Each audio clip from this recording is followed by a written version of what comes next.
The 2020 Class C Minnesota Amateur Baseball Tournament is brought to you in partnership with the Minnesota Baseball Association and presented to you by Xfinity. Xfinity X1 is the hub for all things sports with the Xfinity Sports Zone.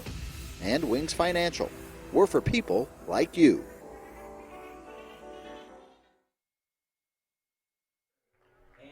Good evening, everybody. Welcome to beautiful Riverside Park in Springfield, Minnesota, and the MBA Class C State Tournament between the Union Hill Bulldogs and the Lamberton Long Sox. My name's Eric Bramer. It is a beautiful night for baseball. We're going to get right into the starting lineups first for the Bulldogs of Union Hill. First baseman, number 33, Joe Becker. Batting second, number 7, the shortstop, Nathan Berg. Batting third, the pitcher DH, number 19, Conrad Mossberg. Batting fourth, number 11, the catcher, Nate Lee. Batting fifth, the center fielder, number 4, Adam Gieson. Batting sixth, the third baseman, number 22, Jack Becker. Batting seventh, number 5, the right fielder, Dan Beckius. Batting eighth, number 46, the second baseman, Jacob Becker. And batting ninth, number 1, the left fielder, Derek Mossberg. All right, now the home team in this game. Some familiar faces at Riverside Park, the Lamberton Long Sox. First, the reserves. Number 4, Jacob Jennings. Number 5, Shane Schoberg. Number 11, Trenton Halverson. Number 13, Ty Altermath. Number 14, Brady Bureau. Number 15, Adam Heiling. Number 16, Carter Benz. Number 17, Orion Knockmoose. Number 22, Derek Jennings. Number 23, Cade Schiller. And number 88, Adam Schumacher. Draftees for the Long Sox. From the Stark Longhorns, number 8, John Kopacek. From the Essex Blue Jays, number 18, Avery Stevens. And from the Springfield Tigers, number 22, Brandon Flock. All right, starting lineup for the Long Sox. Leading off at shortstop, number 10, Neil Eichten. Batting second, the left fielder, number 24, Holden Sulfur. Batting third, the first baseman, number 6, Colby Pack. Batting fourth, the pitcher, number 28, Johnny Pistolka. Batting fifth, the third baseman, number 9, Nick Altermath. Batting sixth, the designated hitter, number 21, Tyler Reiner. Batting seventh, number 7, the center fielder, Austin Earlback. Batting eighth, the catcher, number 33, Josh Altermath.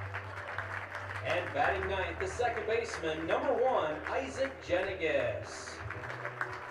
And playing right field, number 2, Will Carlson. The Long Sox are managed by Derek Jennings, and they come to us from Region 2, where they were the champions of Region 2. They play in the Tomahawk East. Now, please stand and remove your caps for the national anthem, sung by Megan Quisenberry. Oh, say, can you see by the dawn's early light what so proudly we hailed at the twilight's last gleaming, whose broad stripes and bright stars through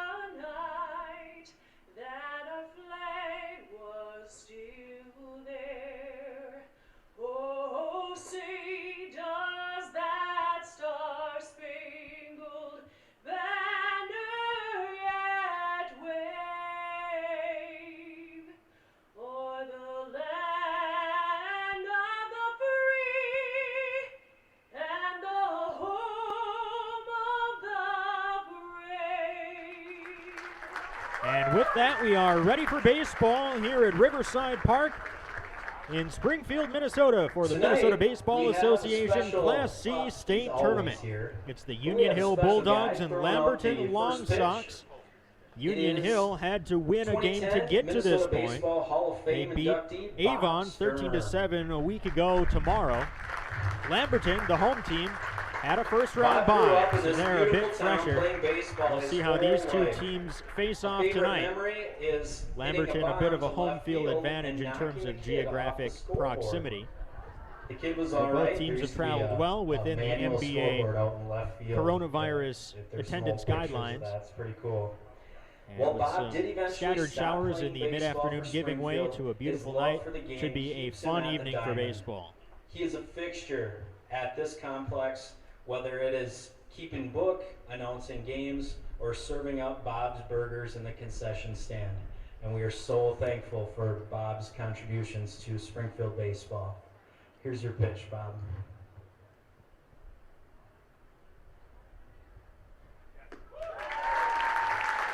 And now it's his son, Ryan Sturm, catching.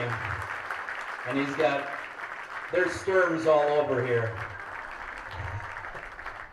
Wonderful moment with the ceremonial first pitch. Of course, a great point of pride for the Springfield community to host this tournament. State tournament's and the long-serving people who have made this field one of the crown jewels of southwest Minnesota, basking in the glow here tonight and really throughout the entire month. Birthday to the Rocket, Doug Robertson. Johnny Pistolka takes the mound for the Long Sox. He is a young man. He will face a Union Hill lineup that begins with Joe Becker playing first base. Nathan Berg bats second and plays shortstop. The pitcher and DH and batting third, Conrad Mossberg. The cleanup hitter and catcher is Nate Lee. Batting fifth in center field, Adam Gieson. Batting sixth and playing at third base, Jack Becker. Batting seventh in right field, Dan Beckius. Batting eighth at second base, Jacob Becker. And batting ninth in left field, Derek Mossberg. The Union Hill Bulldogs are managed by John Mossberg. Around Pistolka on the Lamberton defense. In left field, it's Holden Salfer. In center field, Austin Earlback. In right field, Will Carlson, who will be the designated hitter defensive replacement. At first base, it is going to be Colby Pack. At second base, Isaac Jennings. At third base, Nick Altermat. At shortstop, Neil Eichten. And catching, Josh Altermat. Joe Becker, the first baseman, leads things off for the Bulldogs.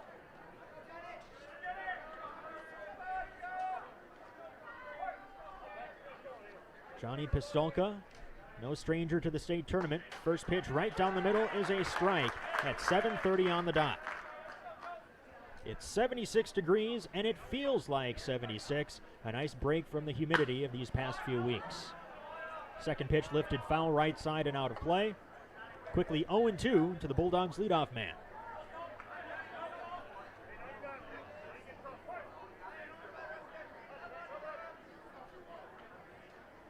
Pistolka's offering. This is just wide.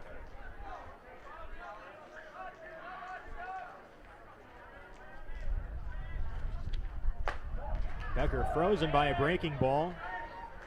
And lucky that that ball was called inside. Didn't miss by much. 2-2 now the count. There's a breaking ball lifted in the air right side of the infield. Pack is in. Fighting the wind, he makes a fair ball catch for out number one. Wind is gusting left to right across the outfield, and if I had to put it in one direction, it would be blowing out rather than in, but definitely a cross breeze, at least in the first inning here tonight. Here's Nathan Berg.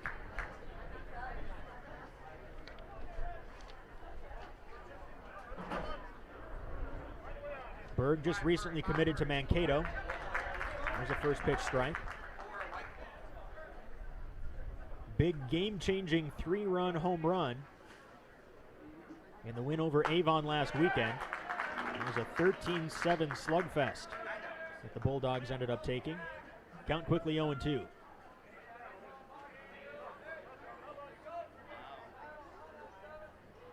Pistolka from the wide. The pitch, check swing, just missed up.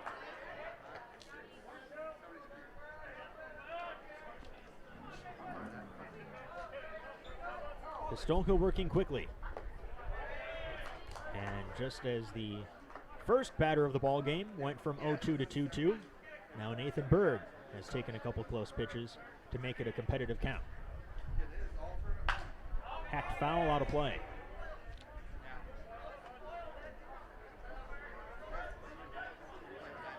Pistolka will likely go 5 or 6 innings. They've got a deep enough bullpen and enough relief arms where they feel they can relieve him once we get to the 3rd or 4th time through the order. Here's a soft line drive, but it stays up in the air for Jennings, who makes the catch for out number 2. Just off the end of the bat a bit. 2 up, 2 down. Nothing's left in the infield. Third, the pitcher, number 19, Conrad Mossberg. Now Conrad Mossberg, Pistolka's counterpart as the pitcher. He's also serving as his own DH. So there is a DH in the Bulldogs lineup that allows for a bit more flexibility should Mossberg eventually depart the mound. Low and away, first pitch misses.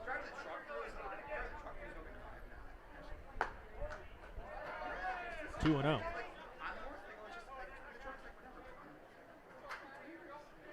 Pistolka played at Mayville State. Here's a one-hopper to short. Eichten waits back on it, throws across.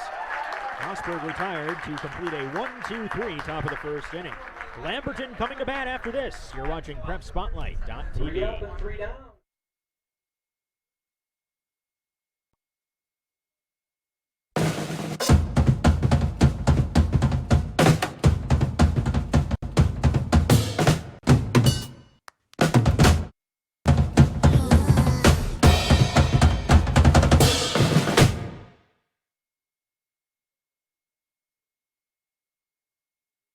Right over by the fence if you don't want to walk all the way across. Welcome back to Springfield and the Minnesota Also, Class C State just, Amateur a heads Baseball up, Tournament. your program, We're in the second weekend of games here, you can find and the we will rosters have and complete updated coverage on brackets and all PrepSpotlight.tv sorts of through great next stuff. weekend, which will There's an culminate insert in the there Class for C week Championship. 2. You can see the scores and Here's your lineup for the lots of other Lamberton stuff Long from the Sox. first They're weekend managed of by the Derek tournament. Check Jennings. that out. Only Leading off $3. at shortstop, Neil Eichten. Also, Batting second in left thank field, you Holden to Salfer. all Batting of the third and playing at volunteers first around base, the Colby ballpark. Pack. If you The have cleanup any hitter and questions pitcher about is anything Johnny here at Pistolka. Riverside Batting Park, fifth at please third find base, Nick someone with Altermat. a bright Batting yellow sixth, the shirt designated on. hitter Tyler They can Reiner. help you and Batting answer all your seventh in center questions, field, or, Austin Earlback. someone Batting with eighth, a the catcher lanyard, Josh volunteer Altermat. lanyard And on, batting they can ninth help and second you as base well. is Isaac Jennings. We saw Will Carlson in right field. He is in the starting lineup, but Don't be not afraid to batting. hit the concession stand. They've got all The kinds of great DH, stuff. Tyler to Reiner batting take care sixth of is batting your for the stomach, right fielder hot Carlson. eats, some cool treats. And Conrad And, Mossberg thank takes you his for warm-up picking up. tosses on the Don't mound. forget, in the intro, the COVID stuff. You know you're a talented baseball player when you bat third in the lineup. Kind of stinks your and it's ace hard to do. I know. in the but, playoff no sunflower game on the seeds mound is and the no same man. smoking here at Riverside Park. Thank you. Long Sox, as I mentioned, got the first round bye, so this is their first state tournament game. Whether that plays to or against them, I guess will remain to be seen.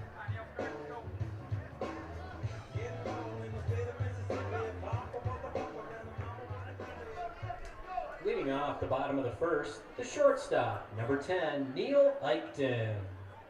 In this peculiar season, you would think that perhaps the more reps, the better, provided your pitching staff can stay fresh. First pitch to Eichten, this is low and away.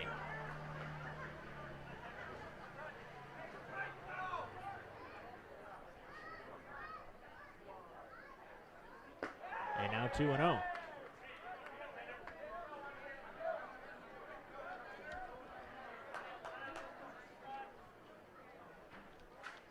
Mossberg's next. Eichten taking all the way. It's a strike, 2-1. Long Sox like to play small ball. Eichten gets on. He will almost certainly be bunted across. 2-2 now the count to the leadoff man.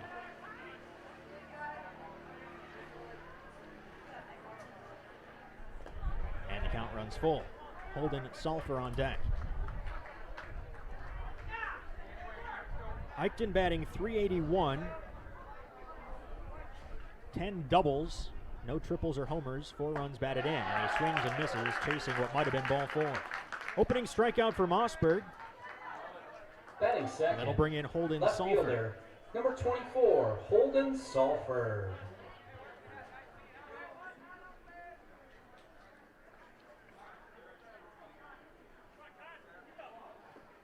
Sulfur batting .365. 23 hits on the year, only one for extra bases. It was a double. So again, reinforcing the small ball nature of this team. Got a high fastball, fouled it straight back.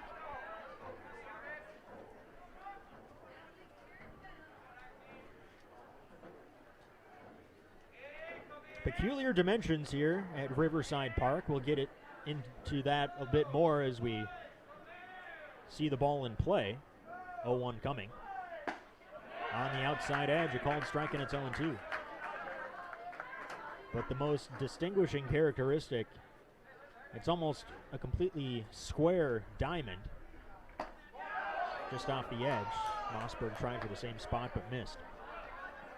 And it is 452 feet to the corner of straightaway center field. Swing and a miss.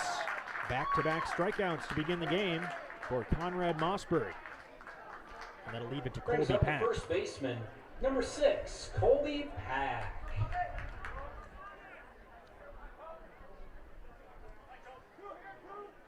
Pack batting .284. He does have one of the team's handful of home runs. And he's driven in 11. No ducks on the pond for him here as he takes a called strike.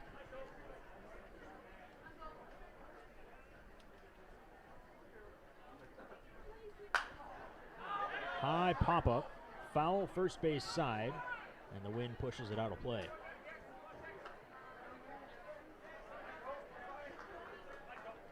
Plenty of room between home plate and the backstop as well. We'll see if that comes into play tonight. Mossberg ahead 0-2, trying to retire the side in order. Pack sends a high fly, foul territory down the third base line. It's the shortstop, Berg, who calls and catches.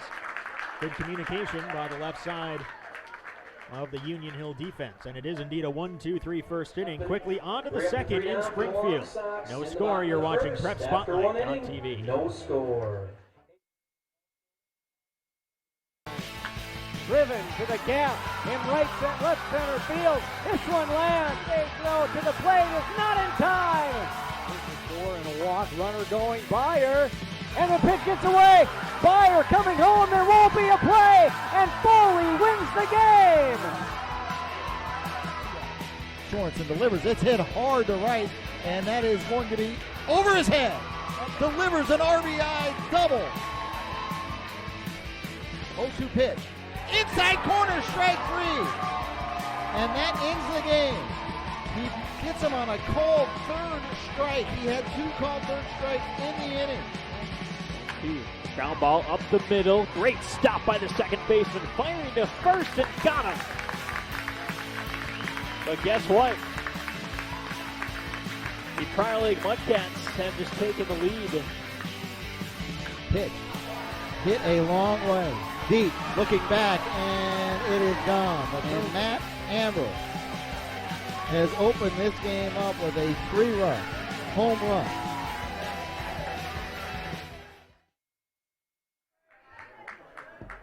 A quick 1-2-3 first inning for both starting pitchers, and we're on to the second. Nate Lee, the cleanup hitter, leads things off for the Union Hill Bulldogs and takes a called strike on the inside corner from Johnny Pistolka. Pistolka coaxed a pop-out, a soft line-out, and a ground-out. Nothing left the infield in his first, and here's a grounder to short. Another chance for Eichten. Throws on the run and plenty of time to retire the catcher Lee. One quick out here in the second. Brings up the center fielder, number 4, Adam Gieson. Adam Gieson will bat next.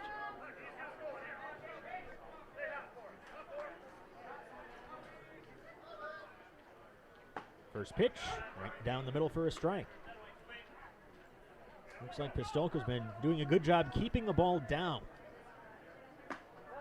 Down and away. The count is even, a ball and a strike. The last name Gieson means a lot in Union Hill.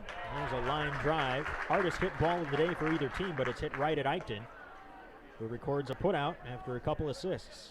2 down. Third baseman, number 22, Jack Becker. Up next is Jack Becker, the third baseman.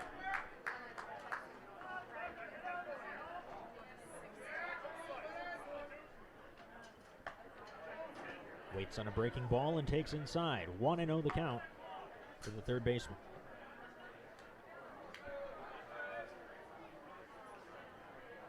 Jack, the brother of Joe, the leadoff man. There's a strike. We went 2 for 6 in that 13-7 win over Avon last weekend. Late on a fastball, it's 1-2. 32 Union Hill batters reached base in that game with 18 base hits. 1-2. Fouled off the chain link fence just above the first base dugout. Wonderful fan-friendly venue here. Plenty of room on the bleachers in the home plate grandstand area, but some patio areas down the lines as well. 2-2 now the count. The dugouts are literally dugout beneath field level. In on the fists, 1-hop foul. You can see when we pan wide, left field has the Springfield Tiger football bleachers. Unfortunately, football season will be unrecognizable this year. Just missed low. Good take by Becker to run the count full with Dan Beckius waiting on deck. If there is a football season, it'll be in the 2021 calendar. Just got a piece, did Becker, to keep the at-bat alive. Riverside Park is this entire facility. Behind the third base grandstand area, a water slide, playground behind us, a couple softball fields also, and some tennis courts. 3-2 coming to Jack Becker. Long away. There's the first base runner of the ball game. It's a 2-out walk to Becker, and now Dan Beckius. Brings up number 5, the right fielder, Dan Beckius. This is a righty-heavy Union Hill lineup. Beckius, yet another right-handed batter. We'll see if Becker tries anything at first base. He has a modest lead right now. He stays put, and the first pitch is low. Altermat has it dribble away from him, no worries. 1-0 the count.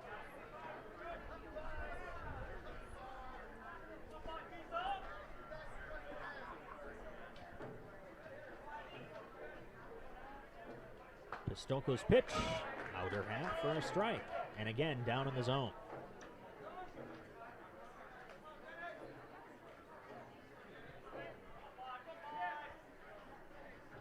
Beckius was hitless, but he did score a run and drive in a run last weekend. Waits on a breaking ball, serves it into shallow right field. Coming on quickly is Carlson, and the wind helps him out as it pushes the ball to his glove.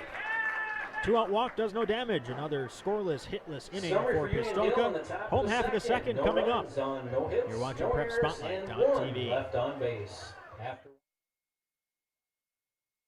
They haven't been easy to come by. Here's a high fly into left field. Way back and gone. Brown takes his lead at first. The 2-2. Lifted in the air. Shortstop. Arnold backtracking. He's got it. And the Chanhassen Redbirds hold on. Dane pauses. This one hit in the air. Shallow right field coming on. It falls! It falls! And Elko wins it 7-6. 9-6 Millers here in the ninth. Pushing pitches. Swung on. Off the end of the bat towards second base. Hansen has it. Tags the runner. Goes to first. And the Millers are state champions. As Jeff Miller grounds into a double play.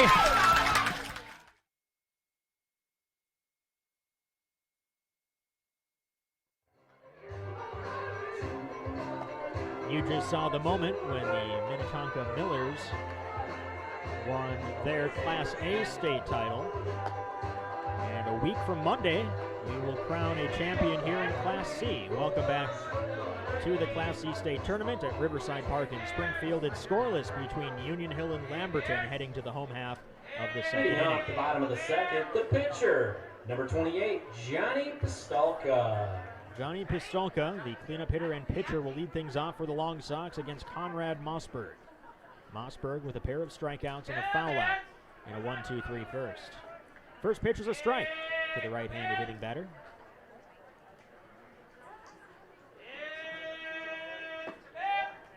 Missing low, a ball and a strike.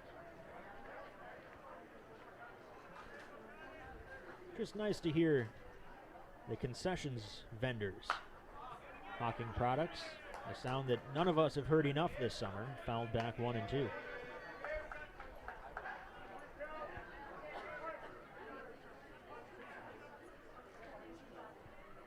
The Mossberg pitch turns Pistolka away.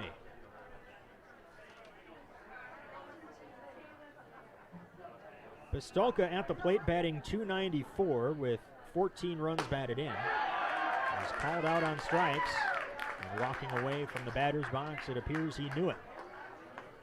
Third strikeout of the game for Mossberg, 4 up, 4 down. Number 9, Nick Alterman. That brings in Nick Alterman.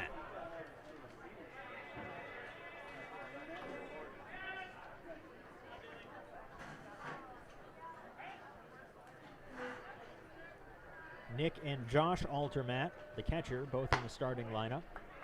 They're brothers, as you might imagine.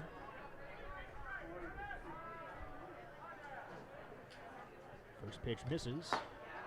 Second pitch doesn't. It's a called strike, 1-1.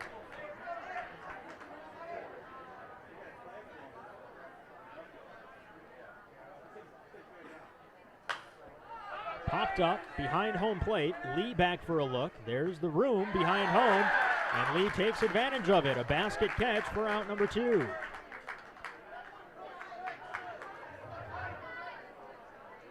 Brings up the designated Plenty hitter, spacious number here, 21, especially on either Tyler side of home Reiner. plate, as it's a flat-facing backstop. Here's Tyler Reiner, the designated hitter.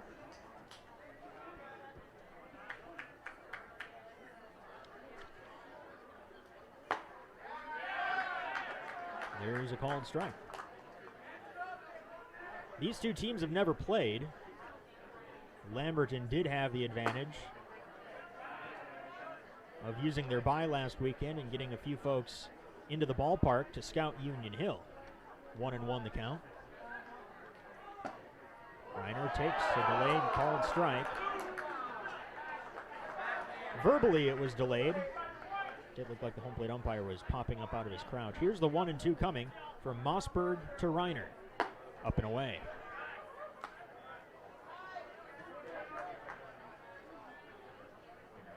Lamberton located less than 20 miles from here. Just west on 14, Highway 14. Missing inside, Reiner almost stepped into it. And now the count is full with Austin Earlback on deck. The first Union Hill base runner came as a 2-out walk in their half of the second. Here's a chopper up the middle, flagged by Berg, up throwing and on target. Nice play by Berg, the shortstop, moving to his left and throwing on target and in time to retire Reiner and the Long Sox in the second inning. On to the third, scoreless and hitless for both teams. You're watching PrepSpotlight.tv.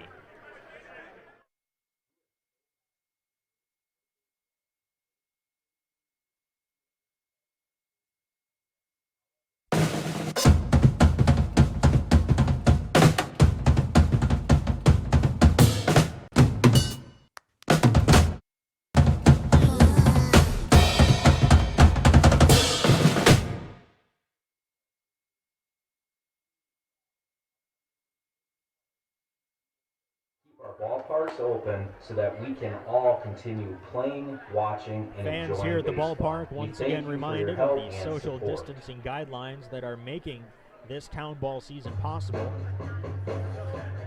Leading off We have the top of approached the third, the end of the second baseball baseman, season. number Many 46, teams already packed it in Jacob for the year. Becker. But that we have come this far without any major incident is a testament to everyone's ability to buy in to the brave new world we're living in.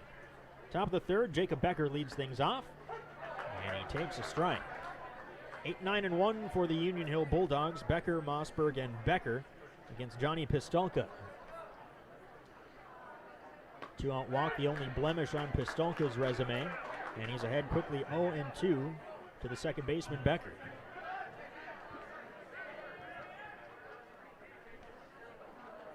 Pistolka's pitch. Becker almost fished for it, but on appeal, he held up the swing. 1-2.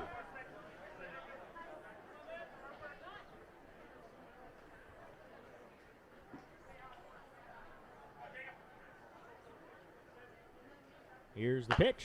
Pounded off the plate, foul. Headed for the third base dugout.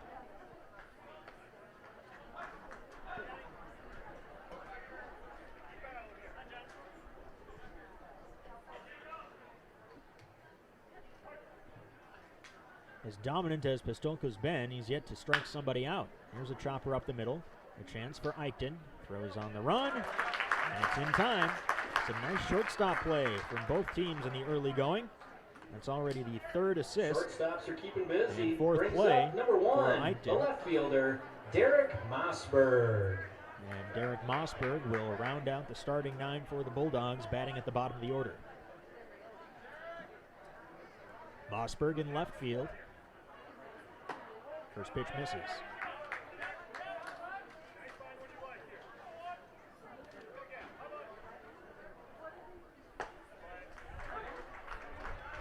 One and one now the count.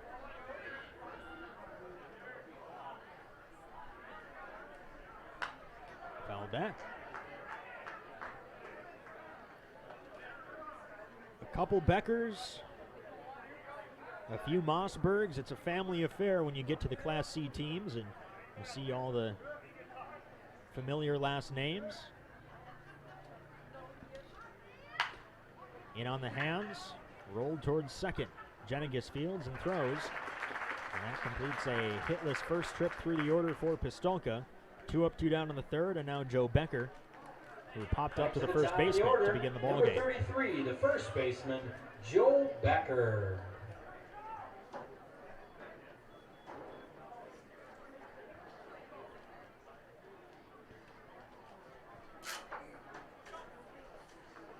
Pistolka delivers inside, and it glances the arm of Becker for a hit by pitch. Definition of a glancing blow. Didn't look like Becker was too affected by it. Might not have been a fastball either.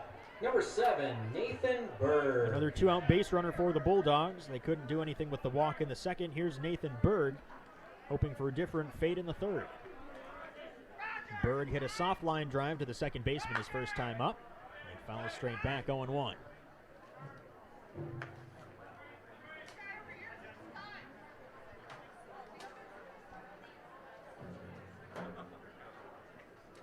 Pistolka's pitching numbers are tremendous, an ERA of 0.27. He's allowed 2 runs, 1 earned in 33 innings entering play today. Outside corner for a strike. And in that span, though he does not yet have a strikeout, he has been retiring batters with the K. 48 strikeouts in those 33 innings. Looking for strikeout number 1 here, but first a pickoff throw, and Becker dives in.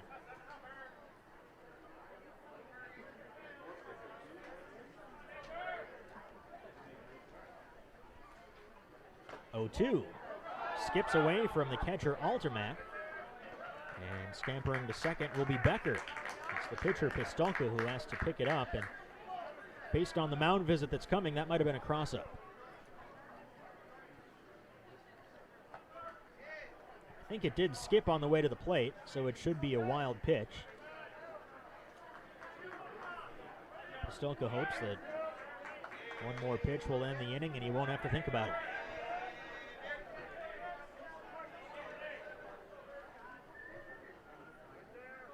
Pistolka working from the stretch. The 1-2. Swing and a miss. It's in the dirt. It'll require a tag or a throw. Altermatt handles that, and there is the first strikeout of the game for Pistolka, and out number 3 in another hitless frame. 2.5 complete. Neither team has a hit. You're watching PrepSpotlight.tv. No errors and 1. They haven't been easy to come by. Here's a high fly into left field, way back and gone. Brown takes his lead at first, the 2-2. Lifted in the air, shortstop. Arnold backtracking, he's got it. And the Chanhassen Redbirds hold on. Bain pauses. This one hit in the air. Shallow right field, coming on, it falls! It falls! And Elko wins it 7-6. 9-6 Millers here in the ninth.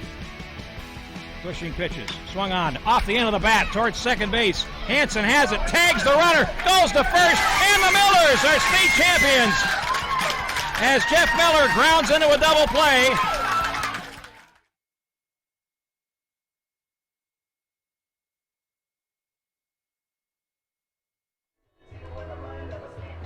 Bottom of the third inning coming up here in Springfield, Minnesota. Beautiful ballpark at Riverside Park as we continue the Class C State Amateur Baseball Tournament here on PrepSpotlight.tv. No hits for either team. Lamberton Long Sox don't even have a base runner against Conrad Mossberg. Bottom third of the order, we'll try and do something about that, beginning with Austin Earlback. He'll be followed by Josh Altermat and Isaac Jennings. Here's a left-handed hitter. First pitch, chopped. High one hopper to Joe Becker at first base. He takes it himself. One pitch, one out. I mentioned left-handed hitter because that is probably the only type of hitter that would have an advantage in this pitcher-friendly ballpark. Josh Alterman. 452 to straightaway center, but it's also deep to straightaway left because of the multi-purpose football venue. It's 342 to left, only 318 to right, and the wind is blowing out that way. So if we see a home run tonight, it'll probably be hit out to right field. First pitch, a ball to Josh Altermat, the catcher. And now 2-0.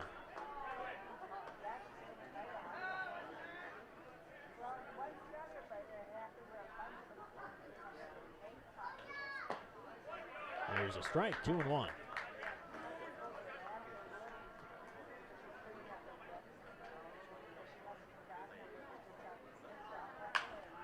Popped up right side in the infield. Jacob Becker, the second baseman, calls off Joe Becker, the first baseman, to make the catch. 8 up, 8 down. Now Isaac Jennings. Second baseman, number 1, Isaac Jennings. We got started at 7:30 exactly. And if there were church bells around here, they'd be ringing at 8 o'clock right now. So we're only a half hour into this ball game, and we already have 2 outs in the bottom of the third inning.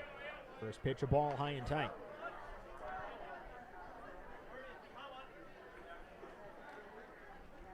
Mossberg's next, right down the pipe for a strike.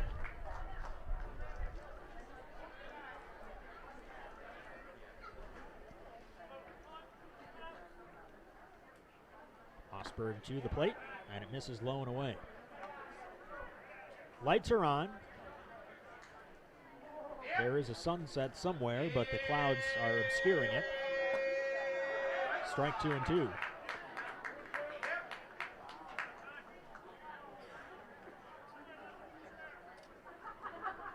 Mossberg from the line. The 2-2 pitch to Jennings. Hot ground ball foul up the third base side.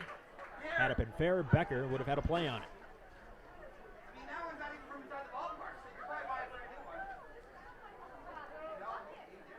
Lots of foul territory down the lines as well,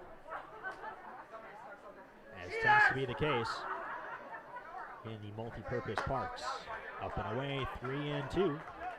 Long Sox don't yet have a base runner, and Mossberg doesn't want their first to be the walk to the 9th place batter. Payoff pitch coming. Called strike 3.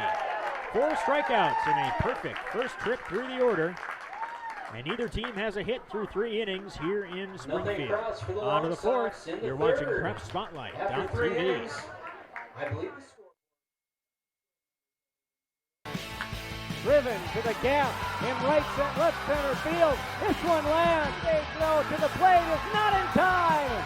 This is 4 and a walk. Runner going by her. And the pitch gets away. Byer coming home. There won't be a play. And Foley wins the game. Sorensen delivers. It's hit hard to right, and that is going to be over his head. Delivers an RBI double. 0-2 pitch. Inside corner, strike 3. And that ends the game. He gets him on a called third strike. He had 2 called third strikes in the inning. Ground ball up the middle. Great stop by the second baseman. Firing to first and got him. But guess what? The Trial League Mudcats have just taken the lead. Pitch. Hit a long way. Deep. Looking back, and it is gone. And Matt Ambrose has opened this game up with a 3-run home. First pitch is a strike to begin the top of the 4th inning. It'll be 3, 4, and 5 from Union Hill. Trying to crack Johnny Pistolka. Conrad Mossberg, his pitching counterpart, sends a chopper to first. Pack has it and takes it to the base for out number 1.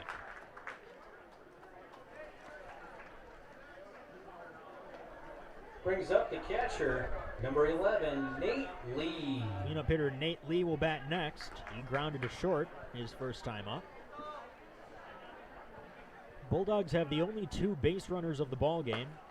2-out walk to Jack Becker in the second, and a 2-out hit batsman of Joe Becker in the third. The 1-0.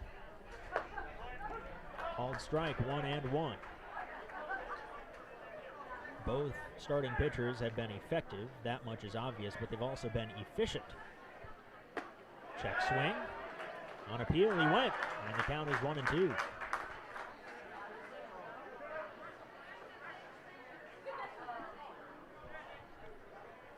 Pistolka with 1 strikeout. It was the 3rd out of the 3rd. Check swing. Little nubber back to the mound. Bare hand by Pistolka. Throw is offline and into foul territory. Safe at first is Lee. Backed up well by Carlson off the side wall. Lee will stay at first, but it's another base runner. Depending on the ruling, it might be the first hit of the ball game. And now the first baseman, Pack, discussing with the base umpire potential interference call, but the throw is up the line. I'm not sure what the argument would be. Now the 2 umpires will appease Pack and at least talk it over. They don't want Pack to be part of the conversation. The error is up on the board. Throwing error on the pitcher, Pistolka.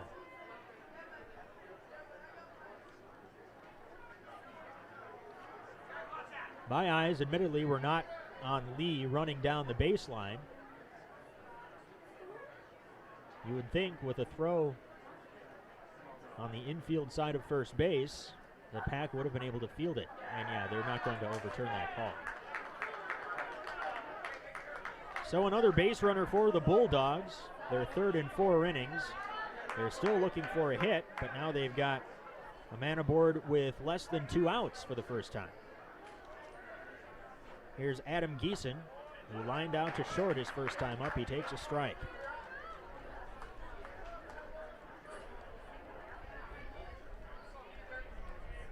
Infield and outfield playing straight up, hoping for a double play ball. Breaking ball, taken low, 1-1.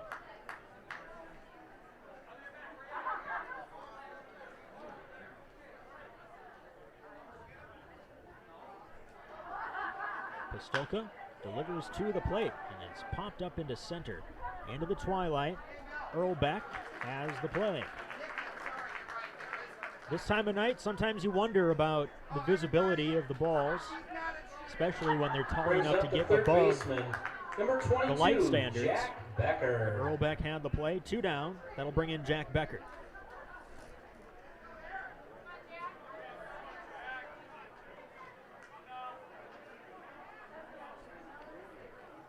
Checking in across the way in Milroy, where we've got the other half of the bracket for Class C. That one's scoreless in the 4th between Fairmont and Waconia. First pitch, a strike.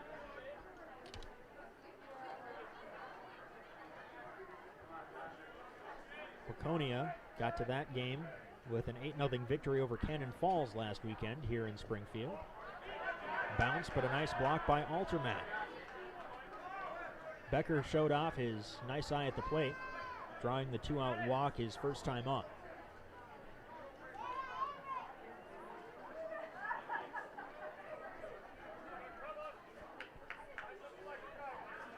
Lee, you wouldn't think, is a threat to steal. He stays put, and it's a called strike 1 and 2.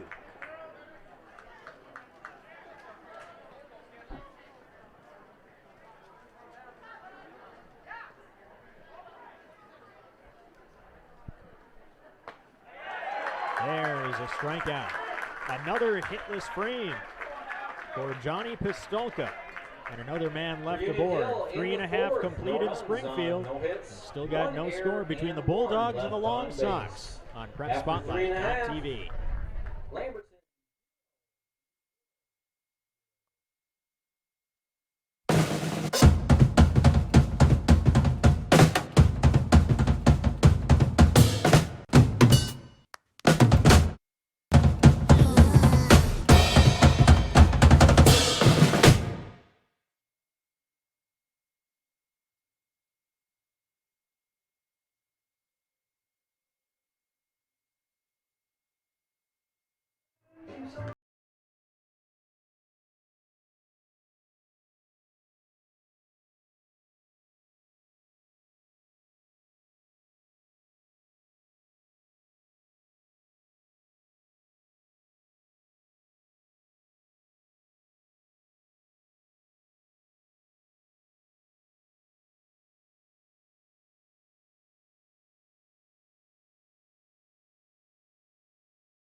Leading off the bottom of the Hill, fourth, in fact, appeared in that documentary. The shortstop, number 10, Neil Eichten. Lamberton will try for their first base runner as the lineup turns over to begin the bottom of the fourth inning. Neil Eichten, the shortstop, struck out his first time up. First pitch, rocketed in left field. There's a base hit, the first of the game for either team. And it's bobbled and left by Mossberg. A big turnaround first, but Eichten will remain at first base with a sharp single. The Long Sox have a base runner and a base hit. Leadoff single by Eichten brings up mentioned during Eichten's first at bat. If he gets aboard to begin an inning, they're probably going to bunt him over. Holden Sulphur struck out his first time up. He takes the sign, and we'll see if he drops one down. Third baseman Becker is playing even, though he might creep in a bit. Not much of a bunt defense here. There he's squaring. And the bunt is off the plate, landing fair but bouncing foul. 0-1.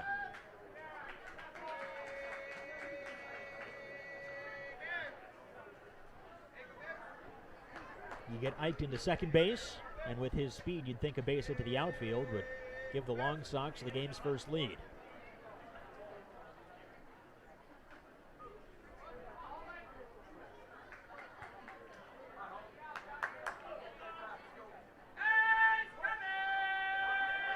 Sulphur will likely get one more chance to drop down a bunt. He squares. And it's dropped down fair. Picked up by Mossberg. His only play is to first.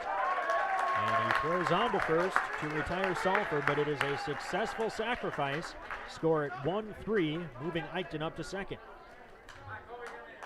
Sacrifice bunt brings up the first baseman, number 6, Colby Pack. Colby Pack hit a foul pop to the shortstop his first time up. He faces a pull shift with the second baseman Becker keeping Eichten close at second. Wide open hole on the right side of the infield.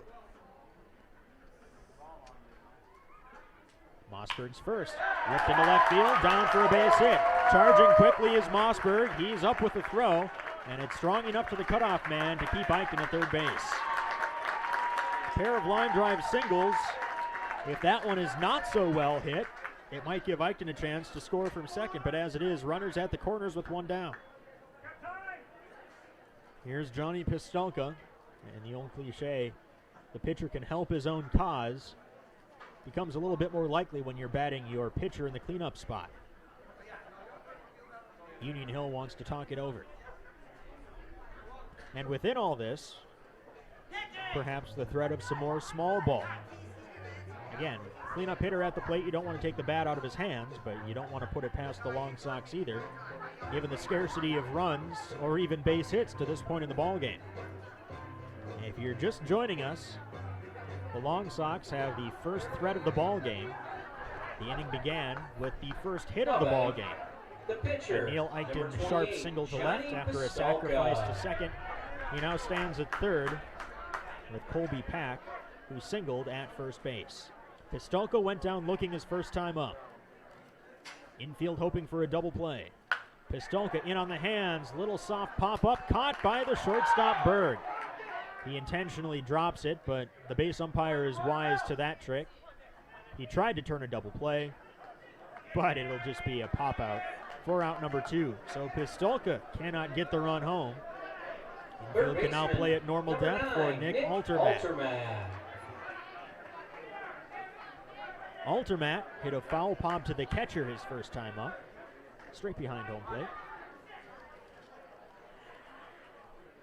Mossberg's first, lifted foul out of play, first base side.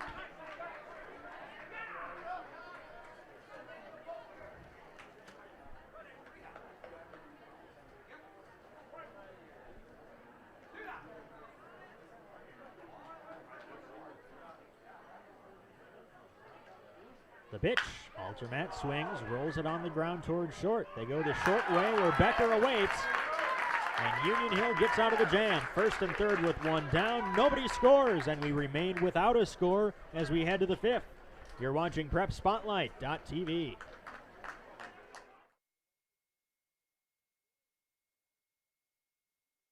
They haven't been easy to come by. Here's a high fly into left field, way back and gone! Brown takes his lead at first, the 2-2. Lifted in the air, shortstop. Arnold backtracking, he's got it. And the Chanhassen Redbirds hold on. Bain pauses. This one hit in the air. Shallow right field, coming on, it falls! It falls! And Elko wins it 7-6. 9-6 Millers here in the 9th. Pushing pitches, swung on, off the end of the bat towards second base. Hansen has it, tags the runner, goes to first, and the Millers are state champions as Jeff Miller grounds into a double play.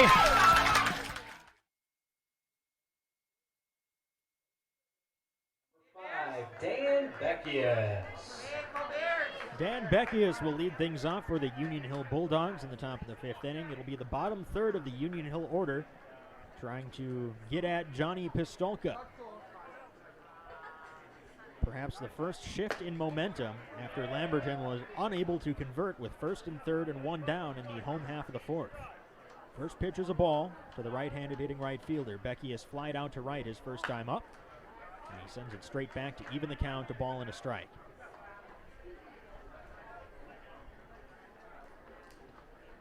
Beckius, one of only 2 at-bats tonight for the Bulldogs that left the infield. So it's been weak contact, when there's been contact at all against Pistolka. Called strike on the outer half, and the count is 1-2.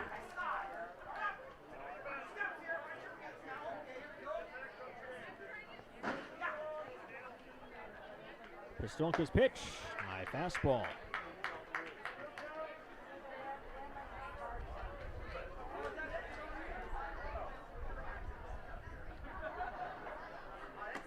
And now the count runs full.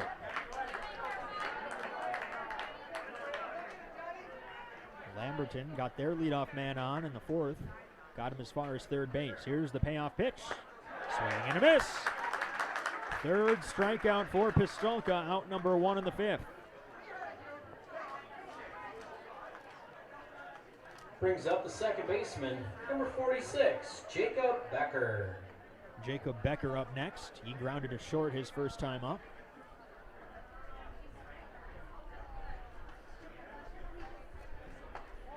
Breaking ball just misses. Looked good when it was caught by Altermat, but must have crossed the plate a bit high.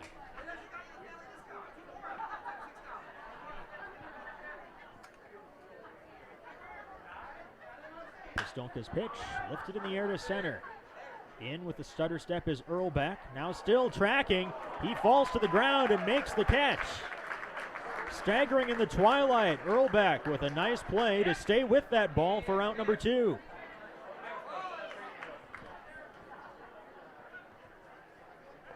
Left fielder, number 1, Derek Mossberg. Derek Mossberg up next. Mossberg grounded to second his first time up. And the first pitch, knee-high strike.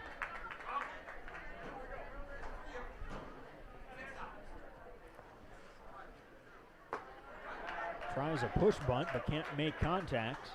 High pitch, not great to bunt at anyway, and the count is now 0-2.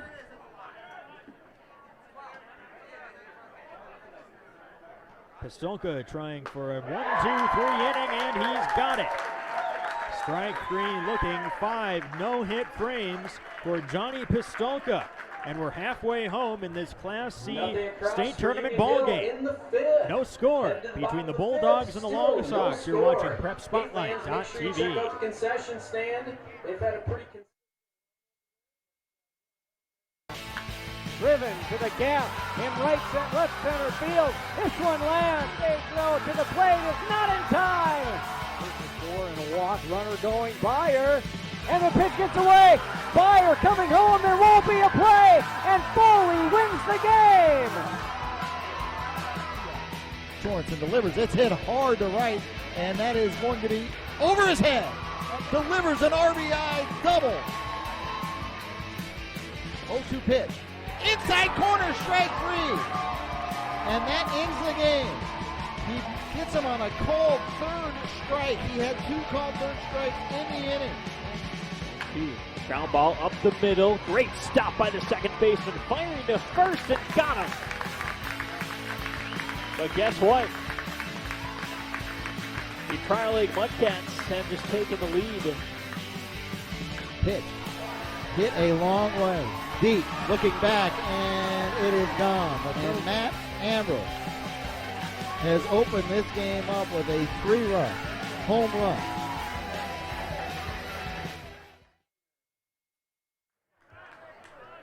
Tyler Reiner, the designated hitter, will lead things off for the Lamberton Long Sox in the home half of the 5th inning. Long Sox threatened but did not score in the 4th. See if they can pick up where they left off. First pitch is a ball. Conrad Mossberg still out there, and why not? There's a line drive to right field, and that'll fall in front of Beckius. Another leadoff single, another line drive single. The Long Sox beginning to make stronger contact. Third hit of the ball game. All of them belong to the Long Sox. Here's Austin Earlback. Pinch runner at and first Reiner base, will be pinch run 15, for. Adam Heiling. Adam Heiling. Now batting the center fielder, number 7, Austin Earlback. You wouldn't pinch run him if you didn't intend to use him on the base paths. So will Earlback bunt? The 2-hitter, Holden Salfer, bunted an inning ago. Didn't ultimately pay off, but it was a successful bunt. He squares, pushes it off the plate. Only play is to first. The throw from Mossberg is on target and in time. Another successful sacrifice. Score at 1-3, moving the pinch runner Heiling into scoring position. Now Josh Altermat. Sure. Number 33, Josh Altermat. Long Sox did actually get a hit with a man in scoring position in the 4th inning, but Colby Pack's line drive single to left was hit so sharply that Eichten could only advance 1 base. First pitch, low and away.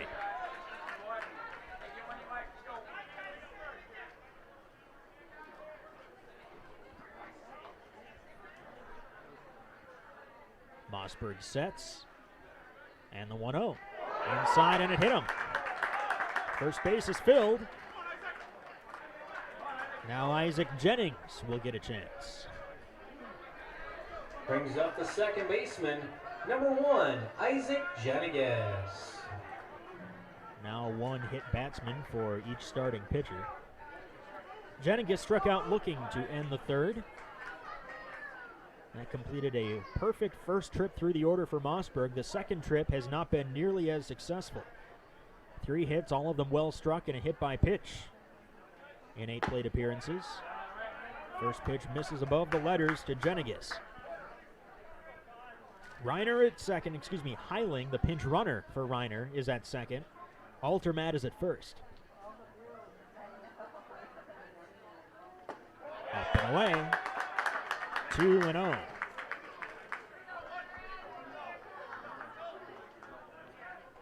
In Milroy, Fairmont has taken a 1-0 lead as they head to the 5th inning. 2-0 pitch, right down Broadway. No sign of a swing from Jennings, who didn't even lift the bat off his shoulder. Middle infielders tightening up, once again hoping for a double play grounder. 2-1. Inside out swing, roller to second. Can they turn a pair? They get the lead man at second. Now rounding third and caught in a rundown is Heiling. The throw to the plate, and he is out. Heiling tried to catch Union Hill napping, but they were wide awake as they get an unconventional double play to end the 5th. Lamberton squanders another opportunity. We go to the 6th inning, still scoreless. You're watching Prep Spotlight.tv.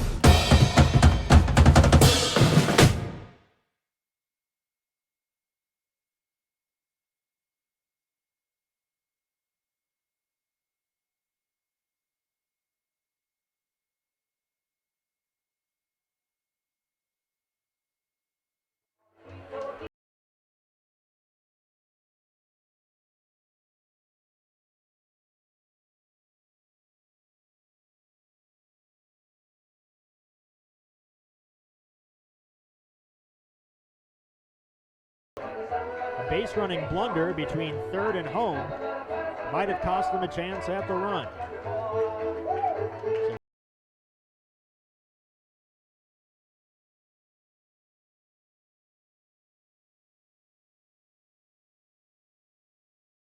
How deep can he go into the ball game? For the Bulldogs, first A baseman, little bit number more of an 33, important subplot for his Becker. counterpart, Johnny Pistolka. He is not allowed to hit through 5 innings. 3 base runners, including an error of his own, a throwing error on a little nubber back to the mound, but no hits. First pitch is a breaking ball and a strike to Joe Becker, the leadoff man. Top of the order due up for the Bulldogs, Becker, Berg, and Mossberg. High fly into center, hit well. Earlback going back, but plenty of room in this deep center field. He tracks it down for the first out. Once again, 452 feet to dead center field, and if you've got a speedy center fielder who's well positioned, Number 7, there's not going to be much that falls out there. By far the most well-hit ball of the night for Union Hill, but it's turned into an out. Here's Nathan Berg. First pitch misses wide.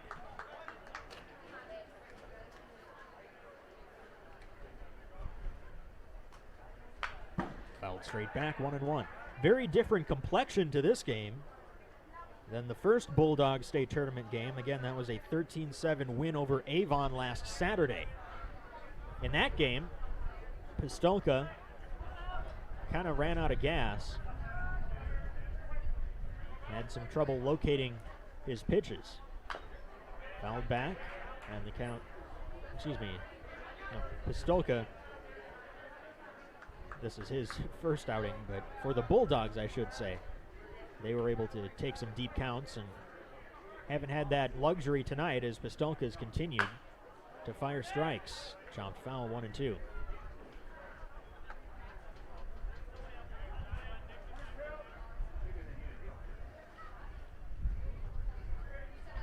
6 straight set down by Johnny Pistolka. Last base runner was Nate Lee, who reached on a little nubber. And there's a high and tight pitch. Got him hopefully in the shoulder blade area. Didn't hear it off the helmet.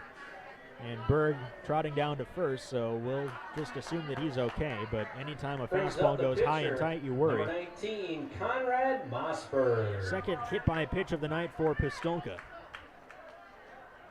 Conrad Mossberg 0 for 2 with a grounder to short and a grounder to first. Ground ball hit at somebody would be optimal for Lamberton. They've got their defense prepared for just that. First pitch in the dirt. Nice block by Altermat. Sounded like it got some skin. But that's the job of a catcher. Throw your body in the way. Yeah, he's shaking his left hand, his glove hand. Probably got him in the wrist above the leather. 1-0. Inside 2-0. And now for the first time we've seen Pistolka struggling to locate his pitches for more than a couple pitches at a time. Berg runs well. He stays put. And there's a called strike, 2-1.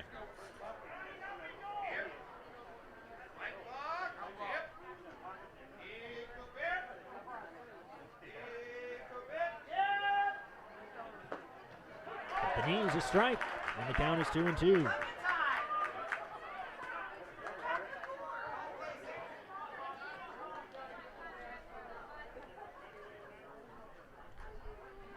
Pistolka from the stretch. Swing and a miss. Breaking ball down and in. Got Mossberg to chase. It's the 5th strikeout of the night. And out number 2 in the 6th inning. Now batting the catcher, number 11, Nate Lee. Now Nate Lee. The catcher grounded to short in the 2nd inning. And then hit a swinging bunt back to the mound. That coaxed an errant throw out of Pistolka. Here's a line drive, too tall for Jennings. And into right center field, it's the first base hit of the game. Flying first to third is Berg. He will hold up at third. The no-hit bid is over, and the Bulldogs have a 2-out threat. Runners at the corners. First hit for the Bulldogs brings up the center fielder, number 4, Adam Gieson. Now Adam Gieson.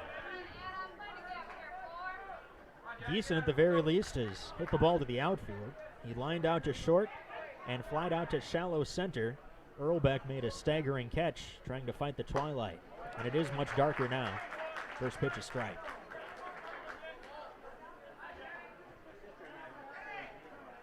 Berg at third, Lee at first. Union Hill finally has a hit on the board. Now they'll try and do something with it. But Gieson is quickly behind in the count, 0-2.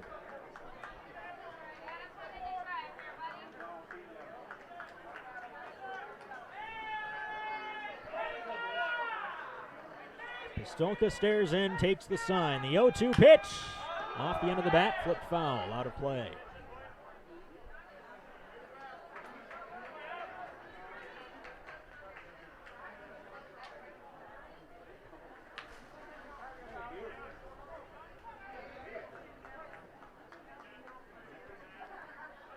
Crowd ramps up for another 0-2. Here it is. Just missing, low and away. Good pitch from Pistolka and a good take from Gieson. Right off the edge. And the 1-2. Pounded foul. Breaking ball left up. Gieson just got a piece.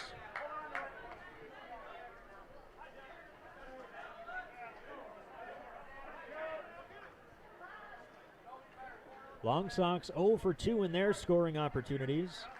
Bulldogs presented with their first here, hoping to convert. 1-2 up the middle. Here's the shortstop, Eichten, and it gets through him. Scoring from third is Berg, and the Bulldogs take the game's first lead. It's 1-0 in the 6th inning. Ruled a hit, it's an RBI single. Eichten kicking himself, but tough play moving to his left up the middle.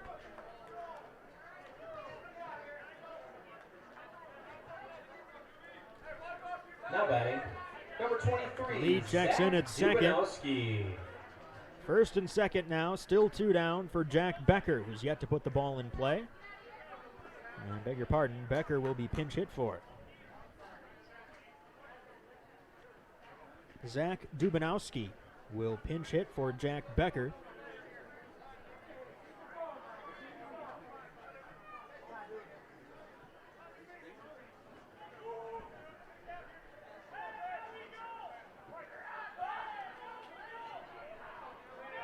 Pistolka on the ropes. First pitch, this is low and away. And it appeared that the catcher Aldermat was trying to block a breaking ball that was instead a fastball. So they'll talk over the signs with the man at second base.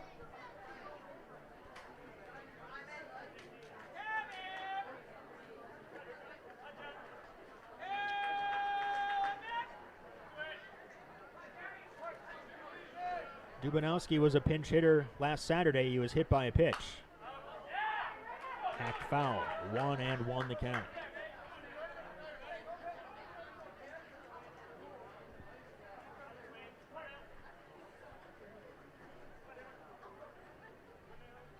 Pistolka's delivery. Line drive, base hit through the hole to left. Up with it is Salfer. He throws home. Here comes Lee to the plate. He is out at the plate. Salfer came up firing. Bulldogs tried to press their luck. They get one, but no more here in the sixth inning. Out number 3 comes at the plate. 5.5 complete in Springfield. It's now a 1-0 Bulldogs lead on PrepSpotlight.tv.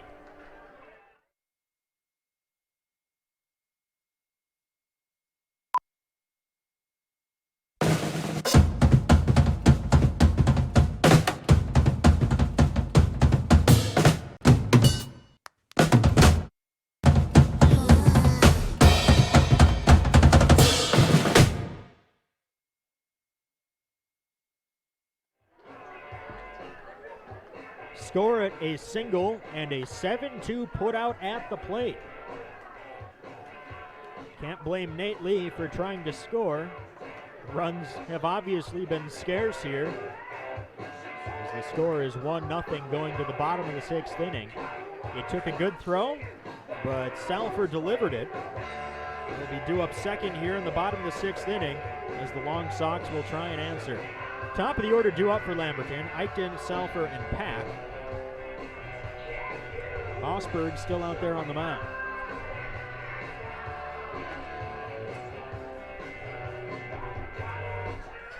Some housekeeping from the last time the Long Sox side of the scorecard was visible. In the bottom of the fifth inning, they also made their third out of the inning between third base and home plate. Tyler Reiner tried to score from second on a fielder's choice ground out. You could score that one, the 4-6 fielder's choice, and then 6-2. The throw home got Reiner trying to score. Here's Neil Eichten, who had the first Long Sox hit. It was a sharp line drive single to left to begin the fourth inning. 1 for 2 in total. He struck out his first time up. Osberg's first. Breaking ball, misfire, ball 1.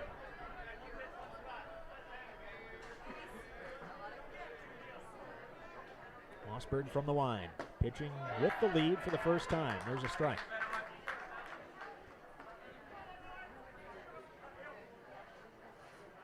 Hits are now even at 3 apiece, as Eichten turns away from a fastball that almost got him in the ribcage.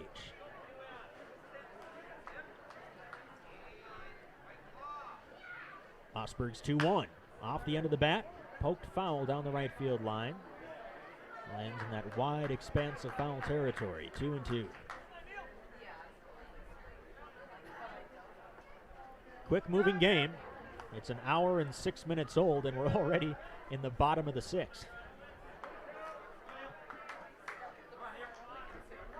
Such is life when you've got 2 dominant starting pitchers on the mound. Eichten serves it into shallow center. Coming on is Gieson, and it's instead the second baseman, Becker, who tumbles backwards to make the catch for the first out of the sixth inning. Nice play by Becker. With the wind blowing left to right, he was the man with the best chance to make the play. Holden Salfer is 0 for 1. He struck out in the first, dropped down a successful sacrifice bunt in the fourth. He also made that great throw from left field to end the top of the 6th inning, cutting down a potential insurance run at the plate. First pitch bends over for a strike.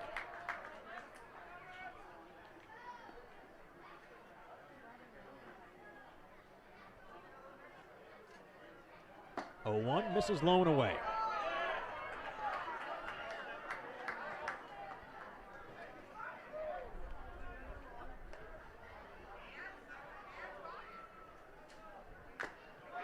Foul tip in and out of the mitt of the catcher Lee, 1-2.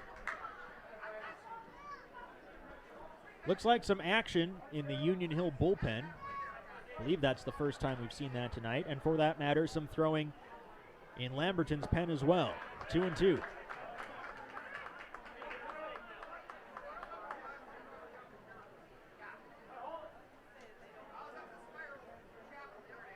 Mossberg rocks and fires. Swing and a miss. High fastball challenged him, and Mossberg won the battle. Strikeout number 5. It's the first since the 3rd inning. Colby Pack. And out number 2 in the 6th. Here's Colby Pack. Foul pop to the shortstop in the 1st. Line drive single to left in the 4th that was hit too hard to score Eichten from second base. Big man. Bat looks small in his hands. First pitch is a strike.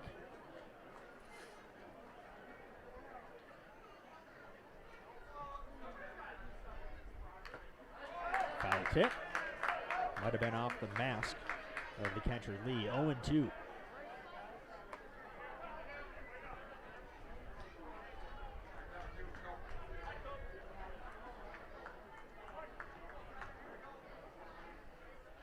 The pitch.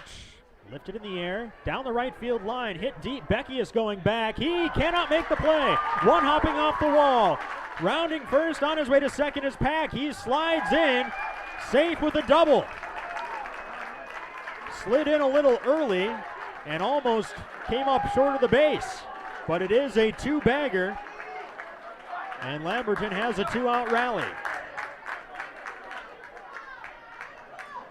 4 hits in the ball game now for the Long Sox, and Pack has a pair of them.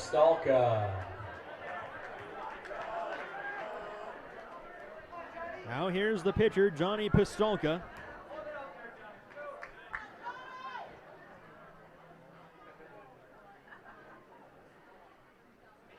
First pitch is a strike. Based on the pen action for the Long Sox, this might be the last we see of Pistolka, at the very least, as the pitcher.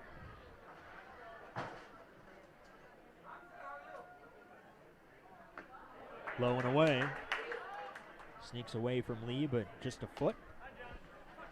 After making an out on the base paths in the 5th, the Long Sox certainly don't want to press their luck and try and advance unless they know they're going to make it.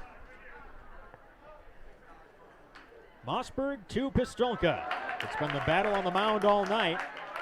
And now Mossberg has his pitching counterpart, 1-2.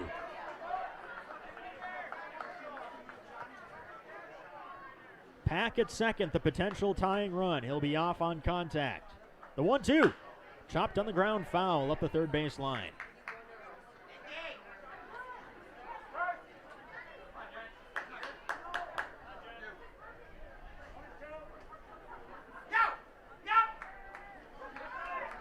Mossberg peers in for the sign. Pistolka trying to tie it up. The 1-2. Inside. It turned Pistolka away, but based on where it was caught by Lee, it didn't miss the plate by much. 2-2 the count.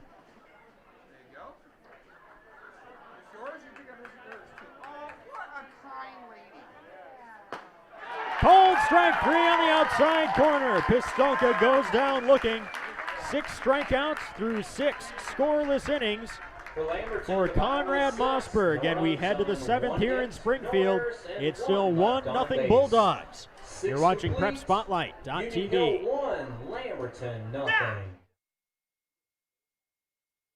They haven't been easy to come by. Here's a high fly into left field. Way back and gone. Deep. Round takes his lead at first. The 2-2 lifted in the air. Shortstop. Arnold backtracking. He's got it. And the Chanhassen Redbirds hold on. Bain pauses. This one hit in the air. Shallow right field coming on. It falls! It falls! And Elko wins it 7-6. 9-6 Millers here in the ninth.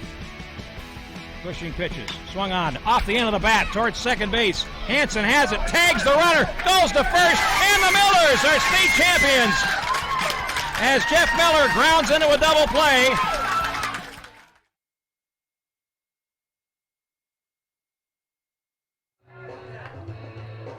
Johnny Pistolka is back out there, throwing in the top of the 7th inning.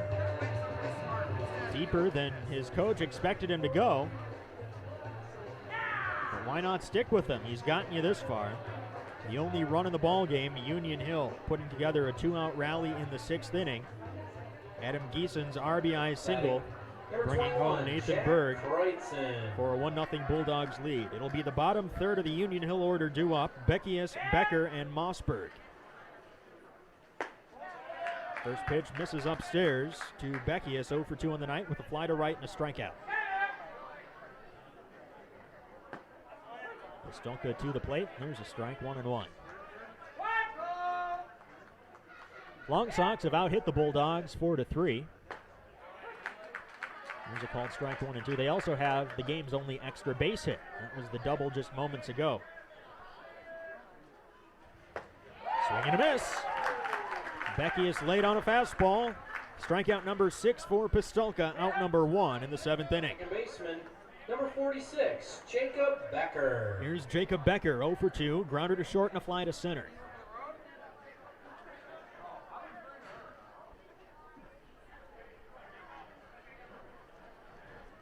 Pistolka's pitch. Breaking ball outside corner. Becker thought about a bunt but pulled back. Even if it was a strike, probably not a great pitch to jab at with a bunt. Pistolka's offering. Low and away. A ball and a strike.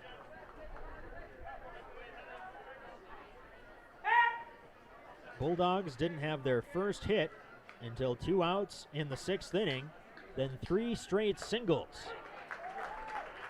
There's a strike 1 and 2. Missed an opportunity for more when Nate Lee was cut down trying to score from second on Jack Becker's 2-out single to left field. Great throw from Holden Salfer in left. Swing and a miss. Pistolka back at it. Back-to-back Ks to begin the 7th inning, and he looks as sharp as ever. Left fielder, number 1, Derek Mossberg. Here's Derek Mossberg batting at the bottom of the Bulldogs order. Grounder to second and a strikeout looking for the left fielder. First pitch, hit in the air, high and deep, right field. Carlson going back, twisting around. He cannot make the play, glancing off his glove, and he drops it on the warning track. Checking in at second is Mossberg, a stand-up 2-out double.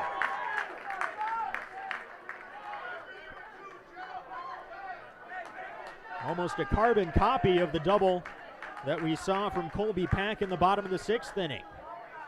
And is this the end of the night for Pistolka?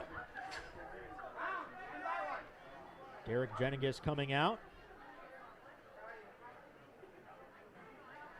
They're talking it over, and they're going to make the move. Pistolka, the cleanup hitter, likely will remain in the game, and we'll see the shuffle. It's going to be the third baseman, Altermat, coming in on the mound to try and get the final out of this top of the 7th inning.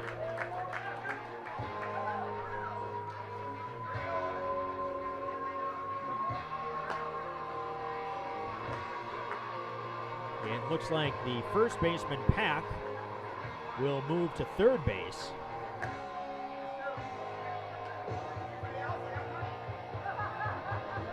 And Pistolka reemerges, and he's jogging out to the outfield. He will be the new right fielder.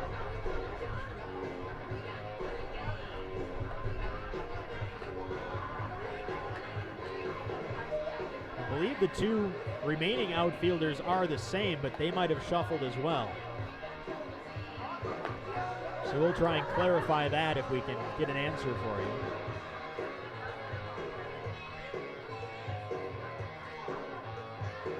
Tell you a little bit about Altermat on the mound.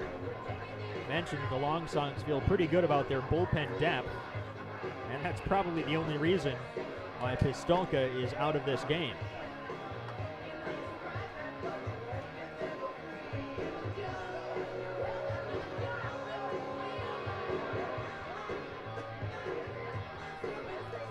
Nick Altermat, a 0.93 ERA in 29 innings. He struck out 46 batters in that time, allowing only 3 earned runs. So Altermat nearly as good in the numbers as Johnny Pistolka, the starting pitcher. Now pitching for the Long Sox, number 9, Nick Altermat.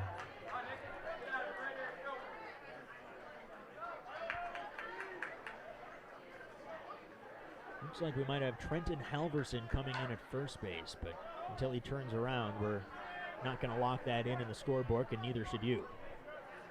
Top of the order for the Bulldogs, Joe Becker.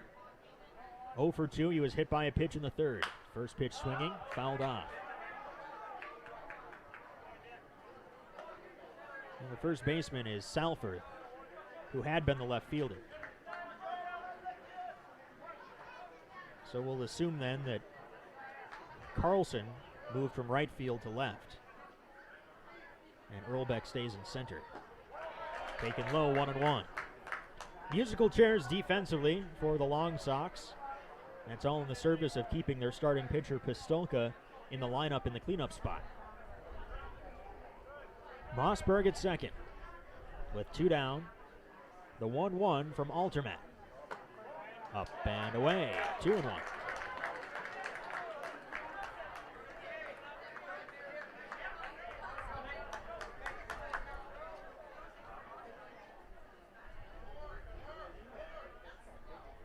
Altermat with a check at second and the 2-1 pitch. Missing upstairs. 3-1, first base is open. Nathan Berg waits on deck.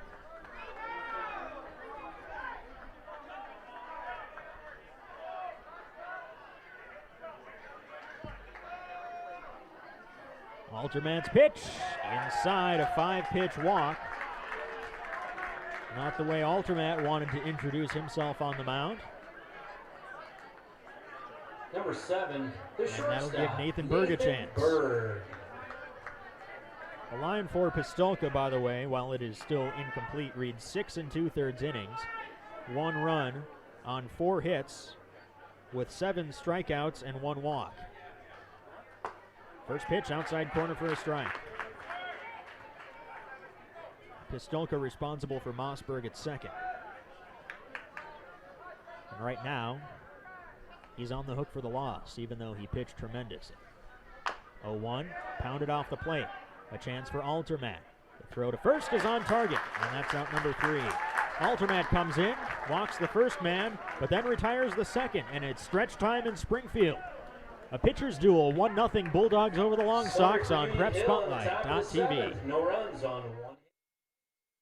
They haven't been easy to come by. Here's a high fly into left field, way back and gone. Brown takes his lead at first, the 2-2. Lifted in the air, shortstop. Arnold backtracking, he's got it. And the Chanhassen Redbirds hold on. Dane pauses. This one hit in the air. Shallow right field, coming on, it falls! It falls!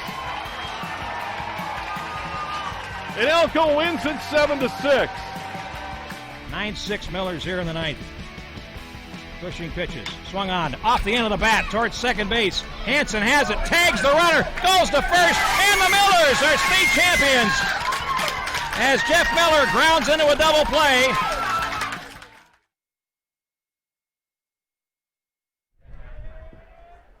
Welcome back to Riverside Park in Springfield and the Minnesota Baseball Association Class C State Tournament on PrepSpotlight.tv. My name's Eric Bramer. Thanks for joining us tonight.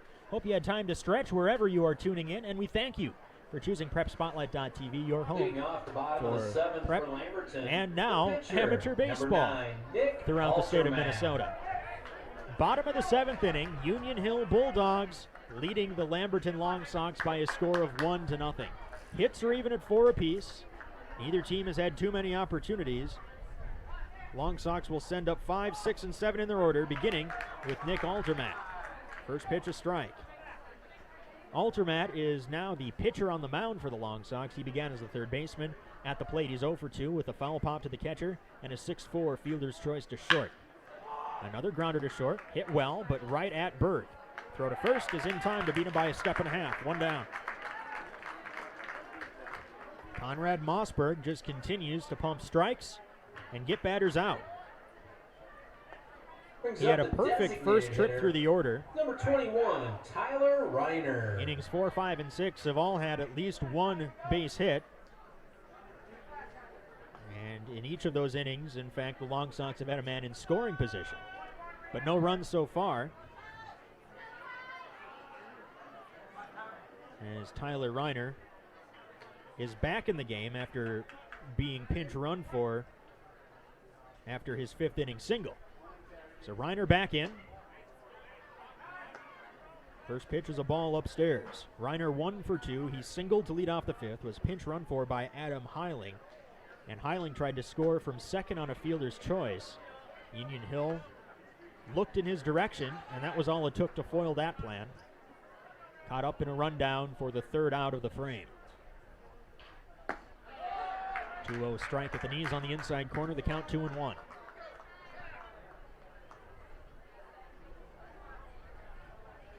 Mossberg, the 2-1 pitch. Hit hard and foul on a hop off the netting in front of the first base dugout. Lamberton bench players thankful that they've got that netting in front of the dugout rail. How many town ball ballparks have that protection? No wonder they've decided to host the state tournament here in Springfield. 2-2, pounded to third. In between second hop, bobbled by Becker, up with the throw, and it's not in time. Becker waited back on the second hop, and it caught him right at the waist. Just a little bit of a bobble, but that was all it took. Reiner's aboard. Center fielder, number 7, Austin Earlback. With 1 down, will he be pinch run for? Looks like he's staying in. It goes as an error on the third baseman, Becker. Austin Earlback 0 for 1. He dropped down a sacrifice bunt his last time up. And he takes a fastball down the middle for a strike.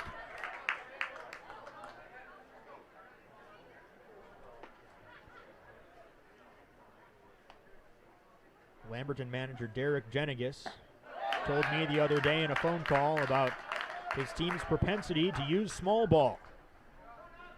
Behind 0-2. That likely takes the bunt out of play for Earlback. They're going to need a big hit here. Line foul, out of play, third base side.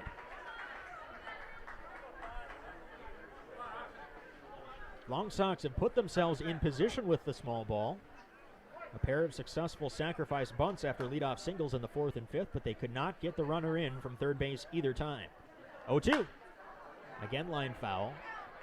Sure looks like Earlback is late on the fastball and slowly but surely trying to time it up.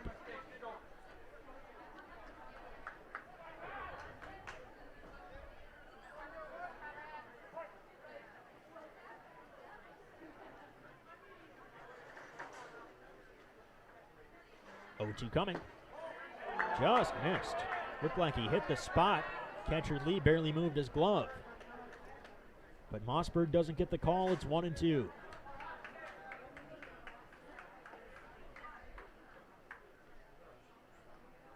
The Mossberg pitch. Tapped off the plate. First base, charging Becker. He takes it to the bag and just out by a half a step. It's a miscommunication between Becker and Mossberg. It was Becker who took it, and he got his right foot in there just ahead of the charging Earlback for out number 2. Scored 3 unassisted with Reiner advancing into scoring position. He's now at second. Josh Alterman, the catcher, 0 for 1. He was hit by a pitch his last time up. Trying to take advantage of the Becker error. that allowed Reiner to reach base.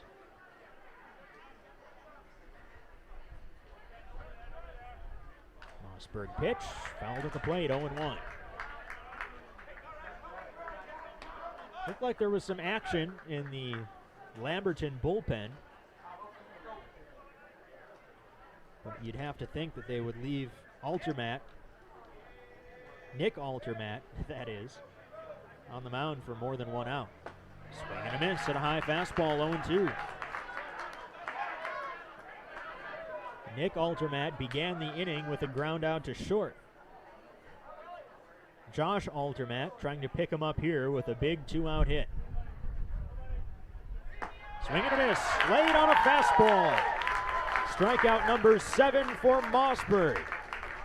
In 7 scoreless frames, he has been brilliant, and his Bulldogs hold a 1-0 lead over the Long Sox. To the 8th we go. You're watching Prep Spotlight.tv. Lamberton, nothing.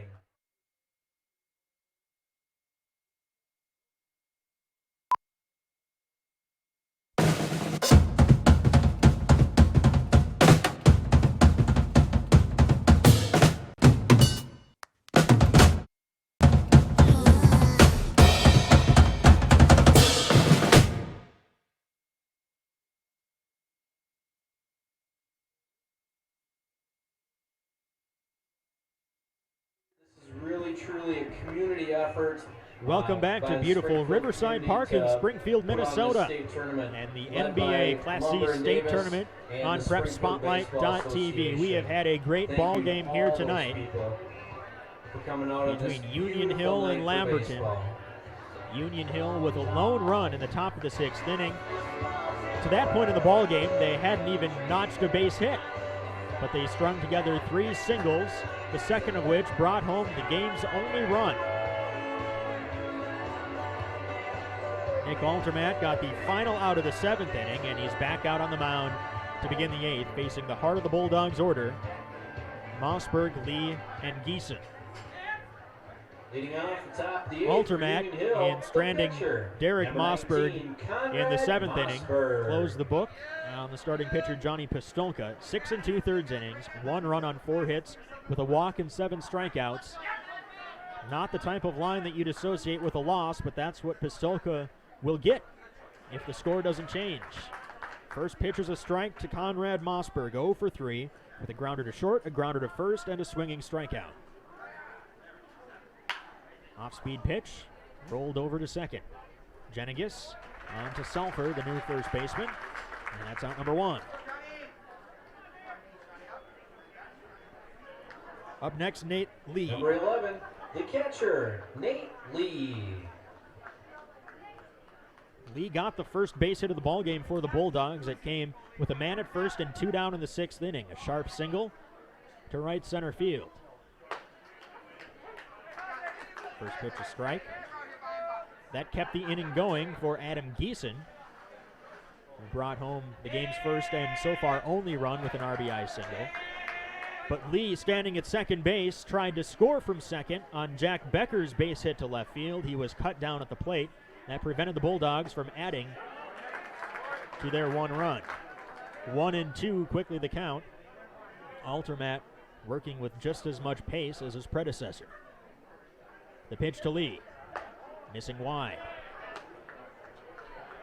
It is 9 o'clock on the dot. We've been playing for an hour and a half, and we're in the top of the 8th inning. Just in. Didn't miss by much. Lee certainly acted confident that that was not a strike, but might have tempted fate there. To the backstop, it's a walk to Lee. Recovered quickly by Altermat. Lee's aboard.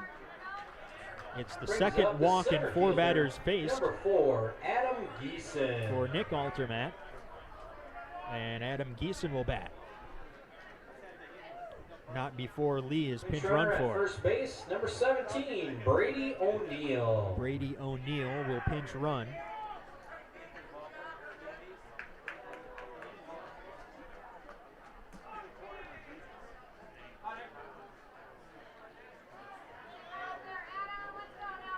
Based on current trends, we'll see Lee back behind the plate for the bottom half of this inning.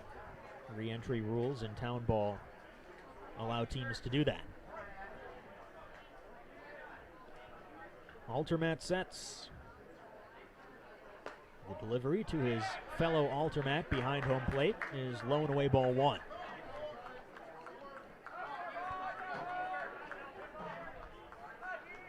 With one down, you'd think the sacrifice bunt is out of the equation, but they pinch ran O'Neill. Might they use him? He stays put here. And it's a called strike, 1-1.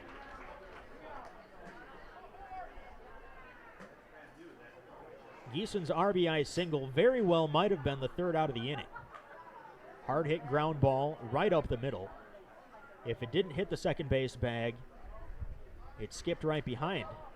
And now, pickoff throw to first. Diving in safely is O'Neill.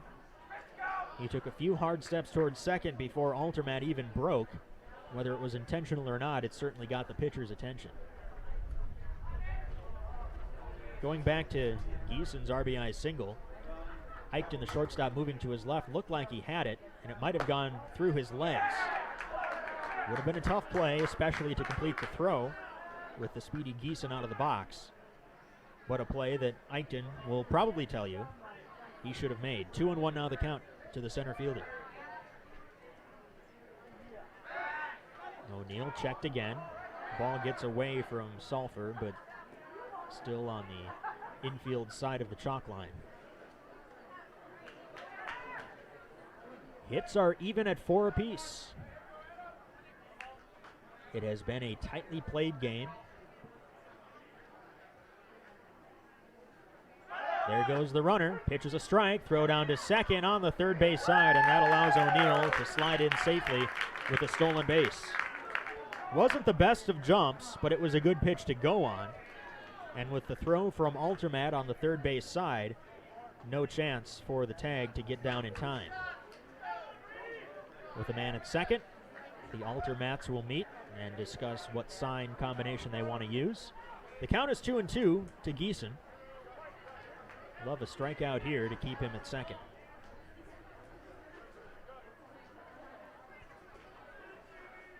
Altermat's pitch. Hot ground ball through the hole on the left side. Rounding third, coming home is O'Neill, but he will be held. Carlson, the new left fielder, tried to come up with a throw. And knowing what we know now, you wonder if O'Neill might not have been better off trying to score. Brings up he got the wave, but then the stop sign at the last moment.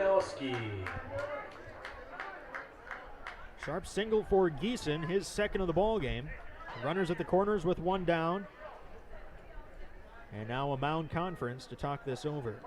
Zach Dubanowski pinch hit for Jack Becker in the 6th inning and delivered a line drive single to left field. Here, Lamberton hopes he'll be a double play contestant.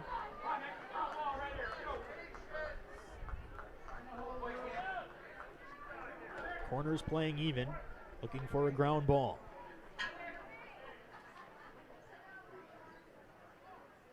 First pitch, off speed for a strike.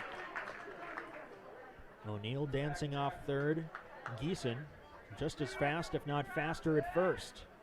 Don't rule out a first and third steal from the Bulldogs. Big swing and a miss, 0-2.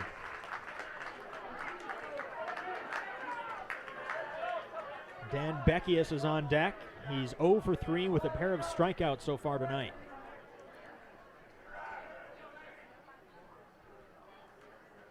The pitch to Dubanowski, low and away. Nicely blocked by Altermat, who might have saved a run, at least for now. In the inning, a walk, a stolen base, and a sharp single to left field after the Mossberg ground out to second. Swing and a miss. Dubanowski chased outside, a big strikeout for out number 2. First strikeout of the night for Nick Altermat. And now a pinch hitter. Right fielder, number 21, Jack Creighton. Jack Creighton, not introduced as a pinch hitter, but it's his first time at bat. I wonder if he might have been an unannounced defensive replacement in the last inning.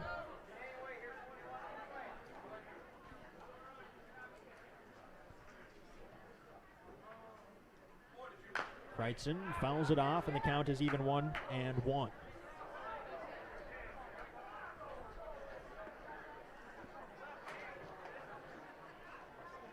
O'Neill, the pinch runner, at third. Gieson still at first. Creighton at the plate. 1-0 lead is nice, but given the way this game has gone, the Bulldogs would love just one more insurance run and a little bit more breathing room. 1-1 pitch, just off the outside edge. Altermat tried to frame it and bring it back in.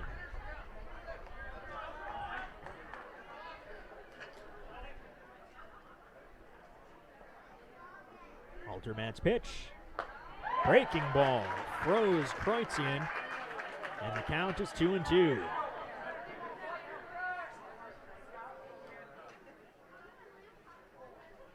The pitch, high and tight, fouled straight back. Good protective two-strike swing from Creighton, keeping the at-bat alive.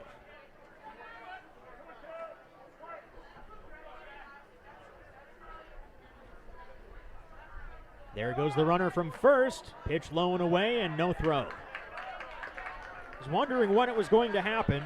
Almost an inevitability with the speedy Gieson at first base. He takes off rather than risk a run scoring on a throw to second. Now two men in scoring position for the Bulldogs, and a full count with first base open. The pitch to Creighton. Just off the corner. Altermat, arms outstretched, can't believe he didn't get the call. It's the third walk in 7 batters faced. And Pack, the third baseman, evidently one of the team leaders on this squad, number 42, trying to settle Altermat down.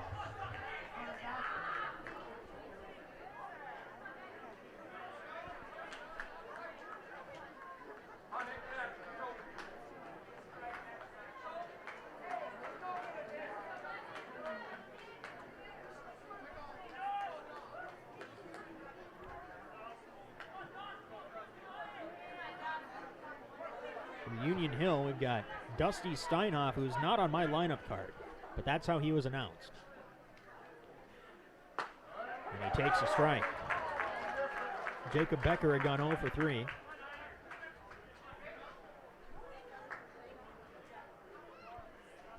There is not a Dusty Steinhoff or a number 42 on the lineup card I was provided.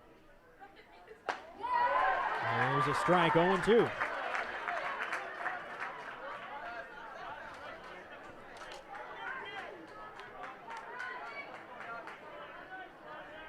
Steinhoff stands at 6'7", 270 pounds. Big force on the box, the 0-2. Just missed the zone. Altermat once again in disbelief. A few steps off the mound, ready to return to the dugout. 1-2.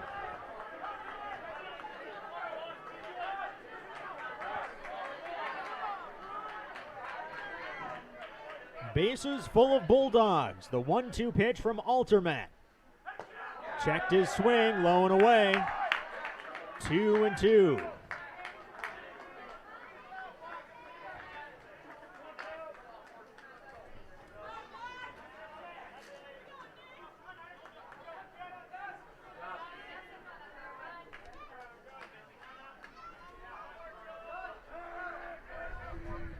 With the bases loaded, the 2-2 pitch.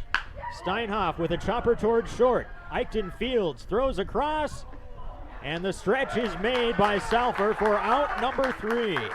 The Bulldogs threaten but leave them full. It's still a 1-0 game going to the bottom of the 8th inning. You're watching PrepSpotlight.tv. Driven to the gap in left center field. This one lands. Big throw to the plate is not in time. 4 and a walk. Runner going. Beyer. And the pitch gets away. Beyer coming home. There won't be a play. And Foley wins the game. Sorensen delivers. It's hit hard to right. and that is going to be over his head. And delivers an RBI double. 0-2 pitch. Inside corner, strike 3. And that ends the game. He gets him on a called third strike. He had 2 called third strikes in the inning. Ground ball up the middle. Great stop by the second baseman. Firing to first and got him. But guess what? The Trial League Mudcats have just taken the lead. Pitch. Hit a long way. Deep. Looking back, and it is gone. And Matt Ambrose has opened this game up with a 3-run home run.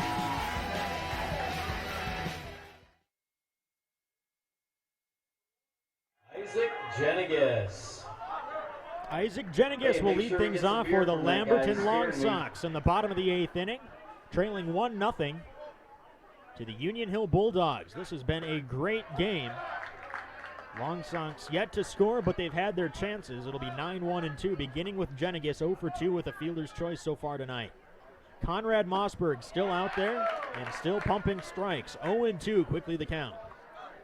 For Mossberg, 7 scoreless innings thus far. 4 hits, 7 strikeouts. 1-2 now the count. No walks, but he has hit a batter. He has not had a 1-2-3 inning since the 3rd. Just missing inside, 2-2. Retired the first 9 batters he faced. Left 2 men in the 4th. Got the 3rd out at home plate in a scoreless 5th. Stranded a 2-out double in the 6th. And worked around an error by his 3rd baseman to leave a man in scoring position in the 7th. Now the count 3-2 to the 9th place Jennings with the leadoff man Neil Eichten waiting on deck. 6 outs to get for the Bulldogs. They're not going to come easy. Leadoff walk to the 9th place batter. It's the first free pass issued by Mossberg all night, and that will prompt a mound visit. It looked like Mossberg was going to stay on the mound until he allowed a base runner, and sure enough, he's done, and it will be the shortstop Berg taking off his compression tape from his wrist and entering the ball game on the mound. Mossberg with a well-deserved round of applause.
The leadoff man Neil Eichten coming to the plate. Berg. And in at shortstop, number 13, Jack Gieson. Now batting for Lamberton, shortstop, number 10, Neil Eichten. Eichten 1 for 3 with the leadoff single in the 4th inning that saw him bunted to second and stranded eventually at 3rd. He squares to bunt, misses, throw back to first, and just getting in ahead of the throw from the catcher Lee is Jennings.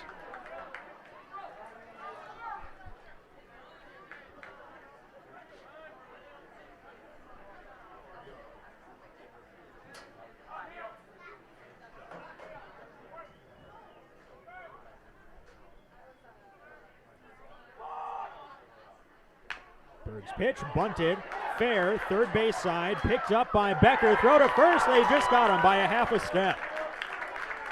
Great bunt in a perfect spot. Becker knew exactly how much time he had, and he does retire Eichten on the sacrifice, 5-3. Holden Salford. Jennings, the tying run, is now in scoring position at second. Here's Holden Salford. Salford 0 for 2 with a sacrifice bunt and a pair of strikeouts.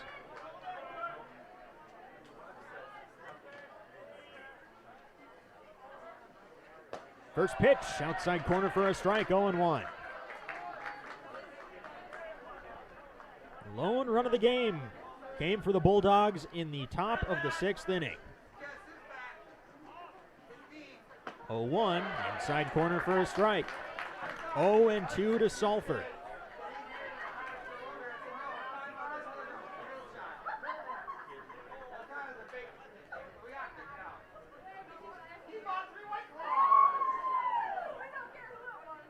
Berg steps off with a man at second.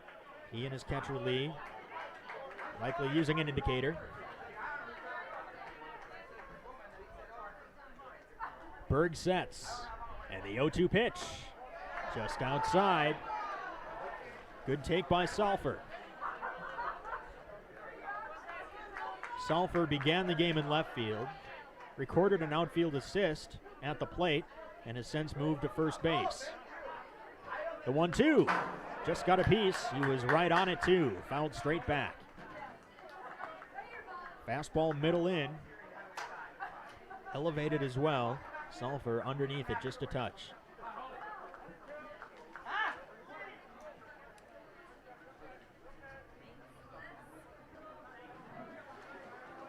Another 1-2. Swing and a miss. Strike 3. Salford down swinging. He chased down and in. The first strikeout for Berg, out number 2. It'll be left to Colby Pack.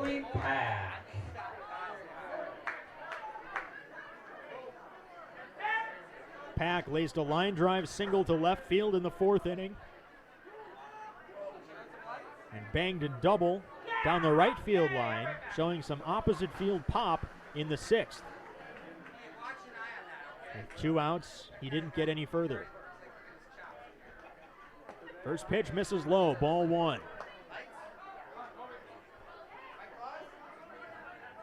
You can do the math. Pack has 2 of his team's 4 hits. It's been that kind of night for the Long Sox.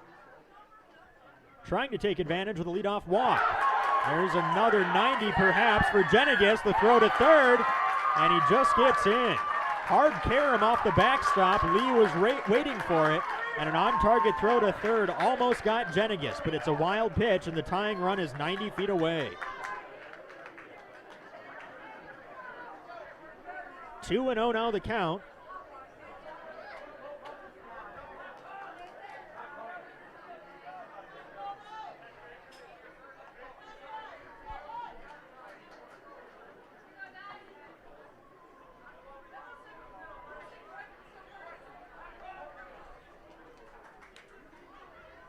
The 2-0 pitch, outside corner. With a 2-0 count, that's a great pitch and a great spot. No way Pack was going to swing at it. Berg's 2-1 in the dirt. Dug out nicely by Lee, but now the count is 3-1 with Johnny Pistolka's spot due up next.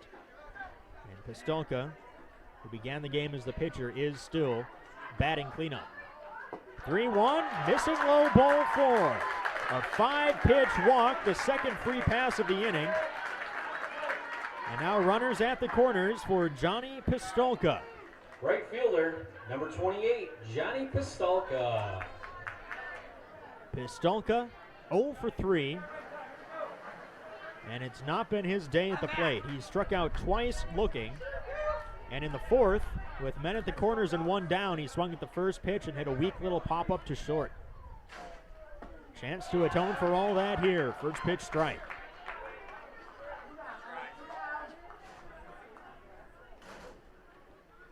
Berg comes set. 0-1 pitch, outside corner, 0-2. That's the pitch that the Long Sox were looking for in the top half of the inning. Fastball on the outside edge. Pistolka behind 0-2. There goes the runner. It's a swing and a miss. Strike 3. Berg leaves them stranded at the corners. And we are through 8 complete in Springfield. Union Hill still up 1-0. You're watching PrepSpotlight.tv.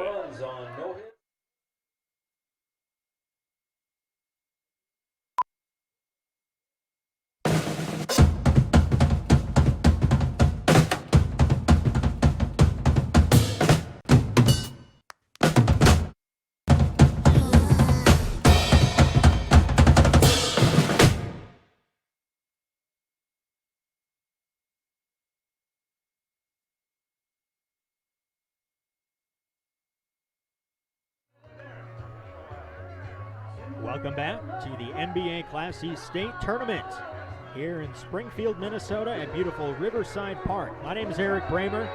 It has been my pleasure to bring you this game through 8 innings. Right now it's a 1-0 Bulldogs lead over the Long Sox. Both teams have had plenty of opportunities through the night, but it has been a tightly played game. And it's the Bulldogs leading by a run, hoping to add to their lead in what they hope will be their last turn at bat. 9-1-2 due up for Union Hill. Derek Mossberg, Joe Becker, and Nathan Berg against Nick Altermat. Altermat came on with 2 down and a man at second in the 7th inning. He escaped that jam, pitched himself into some trouble in the 8th with a pair of walks and a single, but he left the bases loaded. Number 1, Derek Mossberg. In the past 3 innings, the Bulldogs have left 7 men aboard. 2 in the 6th, 2 in the 7th, and 3 in the 8th.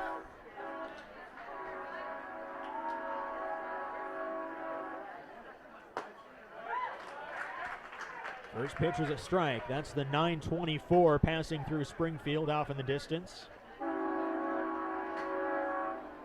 A warning and a greeting to all us folks here at the ballpark. 0-2 now the count to Derek Mossberg.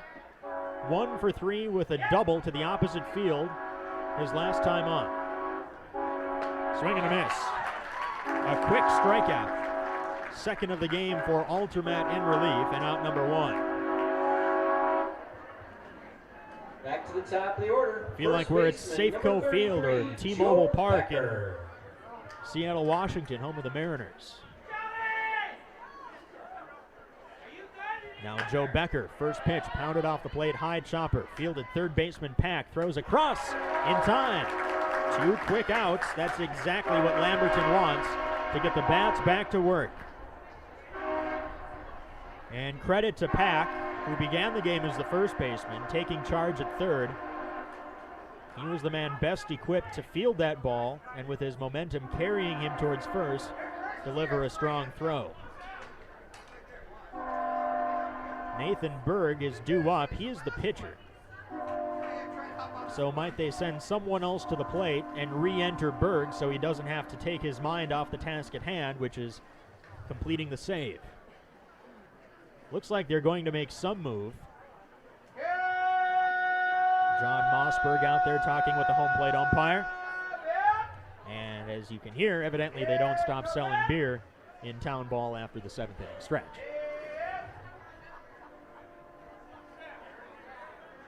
Sam Novak taking some warm-up cuts in the on-deck circle. Number 45, Sam Novak. And it will be Novak batting for Nathan Berg.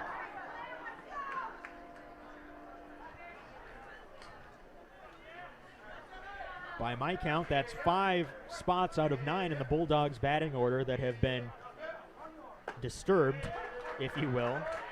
And only one of them permanently, with Dubanowski in for the long haul instead of Becker in the 6th spot. First pitch is a strike. Novak swings and misses. Fooled on the offering from Altermat. In the bottom of the 9th inning, it'll be 5, 6, and 7 in the Long Sox order. Hoping it's still a 1-run deficit. The 0-2. Low and away.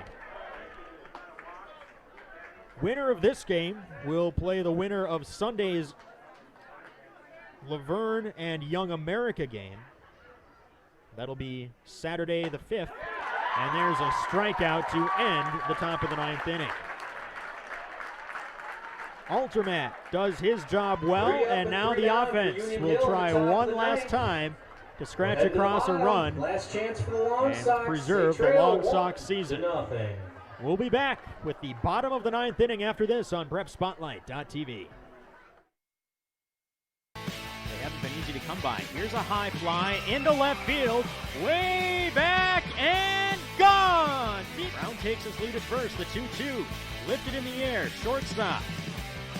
Arnold backtracking, he's got it, and the Chanhassen Redbirds hold on. Bain paws it. This one hit in the air. Shallow right field, coming on, it falls! It falls! And Elko wins it 7-6. 9-6 Millers here in the 9th. Pushing pitches, swung on, off the end of the bat towards second base. Hansen has it, tags the runner, goes to first, and the Millers are state champions as Jeff Miller grounds into a double play.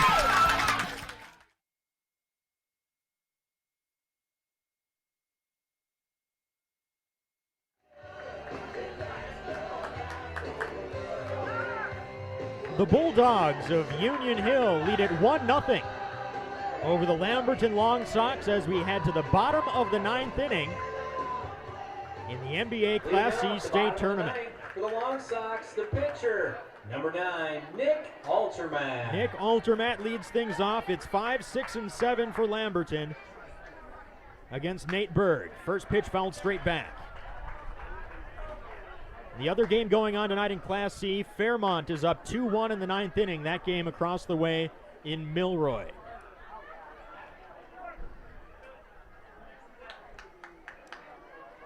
The 0-1. Fouled off behind home plate. 0-2.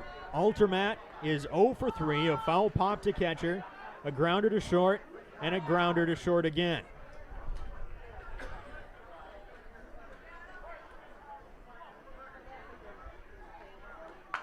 Off the very end of the bat, foul.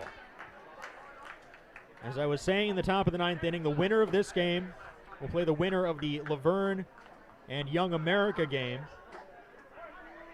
The winner will play Saturday the 5th at 6 p.m. here in Springfield. That will be the round of 16. 1-2 now the count.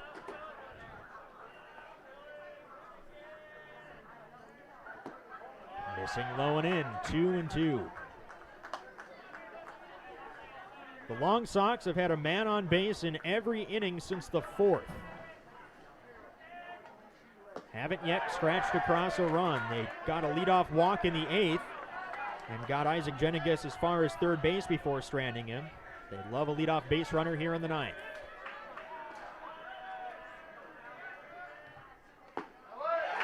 Check swing, ball 4.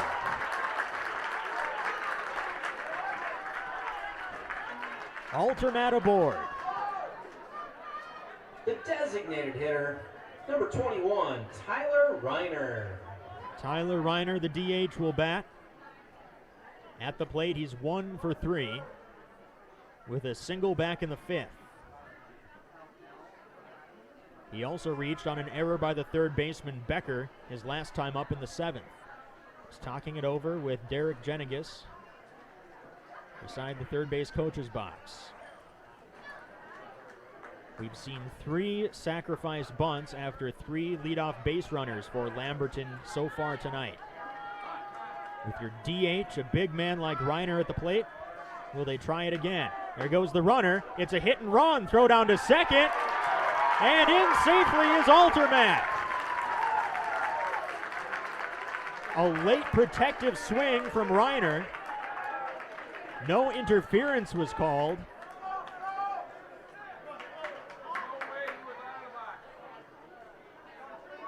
And now a discussion.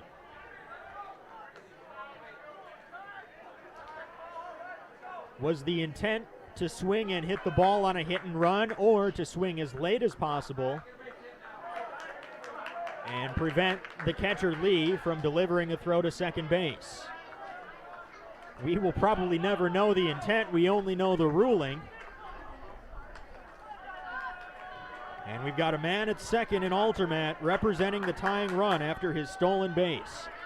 Pitch was a swinging strike. The count is 0-1. Reiner takes above the letters, 1-1.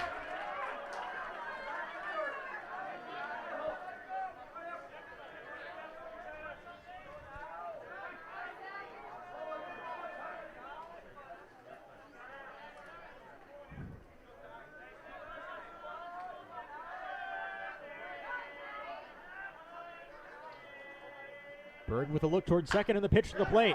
Chopper, right side, charging in. Becker has to back up, fields and throws, and retires Reiner for the first out. But in the process, Altermat advances to third. It's as good as a sacrifice.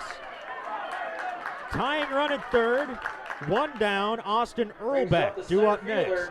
Number 7, Austin Earlback. Earlback 0 for 2 with the sacrifice bunt. The 2 times he swung away, he hit a ground ball to first, and the infield playing in. They'll try and cut down the tying run at the plate. First pitch. Heater inside corner for a strike. It's a procedural move, but of course Berg was a re-entry into the game after being pinch hit for in the top half of the 9th inning. 0-1, up and away almost to the backstop.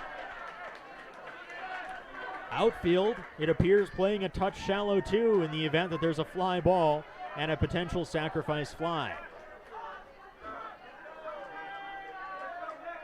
The pitch to Earlback. Line drive into left field. We've got a tie ball game. Altermat scores. Past the drawn in infield. Earlback delivers. It's 1-1 in the 9th.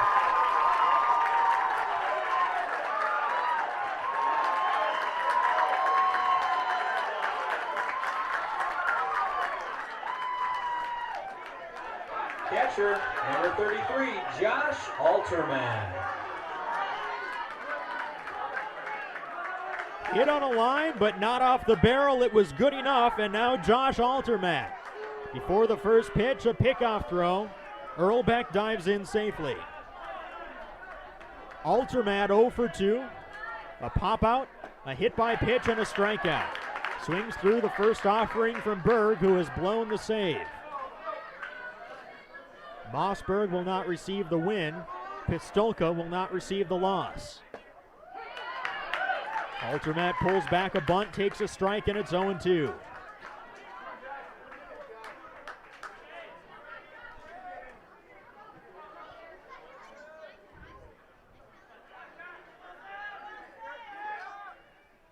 Pitch, swing and a miss. Strike 3.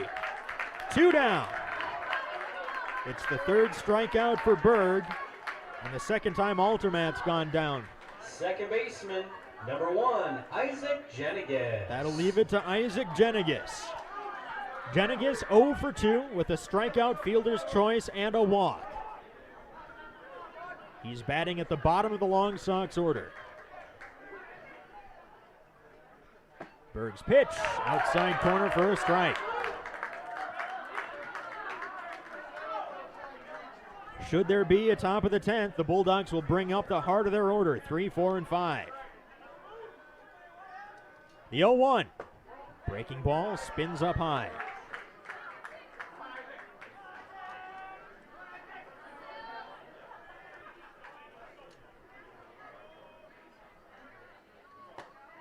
Inside corner for a called strike. Runs, hits, and errors are even for both clubs. The 5th hit of the game for the Long Sox, their biggest. An RBI single from Austin Earlback to tie the game in the 9th. Berg's pitch, low and away, blocked by Lee.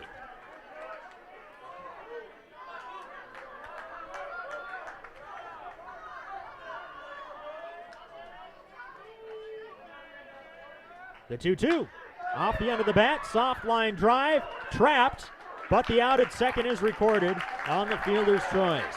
Becker stayed in front of it, and we head to extras here in Springfield. The Long Sox, with their backs against the wall, tie it up. And it's 1-1 to the 10th on PrepSpotlight.tv. Driven to the gap in left center field. This one lands. Big throw to the plate is not in time. This is 4 and a walk. Runner going Becker. And the pitch gets away. Becker coming home. There won't be a play. And Foley wins the game. Sorensen delivers. It's hit hard to right. And that is going to be over his head. Delivers an RBI double. 0-2 pitch. Inside corner, strike 3. And that ends the game. He gets him on a called third strike. He had 2 called third strikes in the inning. Ground ball up the middle. Great stop by the second baseman. Firing to first and got him. But guess what? The Prior League Mudcats have just taken the lead. Pitch. Hit a long way. Deep, looking back, and it is gone. And Matt Ambrose has opened this game up with a 3-run home run.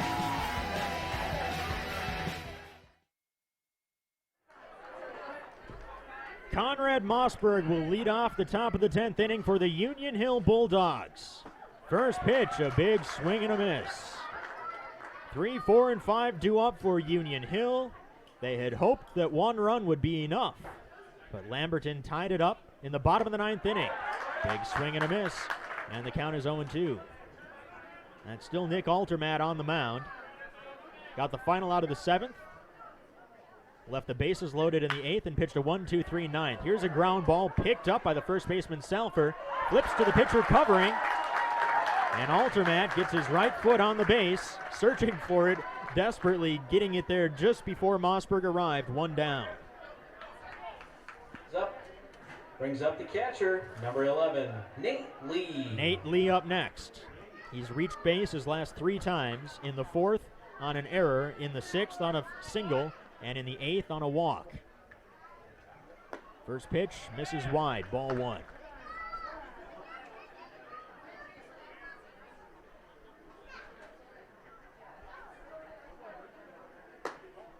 The next upstairs, 2-0.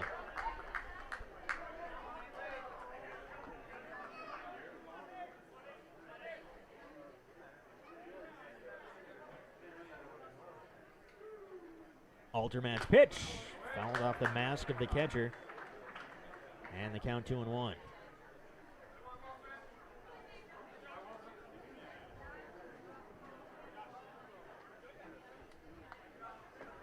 We're in extra innings, but the game is still just 2 hours and 10 minutes old. That's the type of game this has been.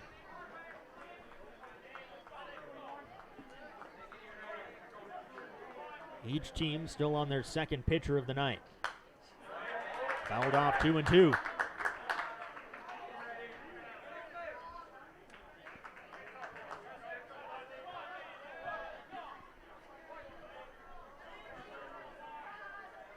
Altermat winds and deals. Hit in the air, left field, shallow, coming on. It'll fall in front of Carlson.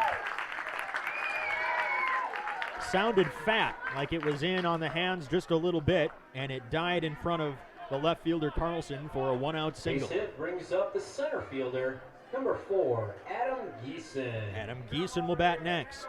He's 2 for 4 with singles his last 2 times up.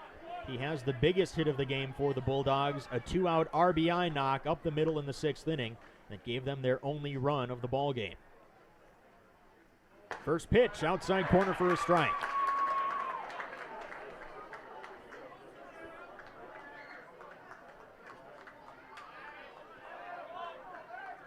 Lee, the catcher, takes a very modest lead at first base. The 0-1 pitch, breaking ball, up and away.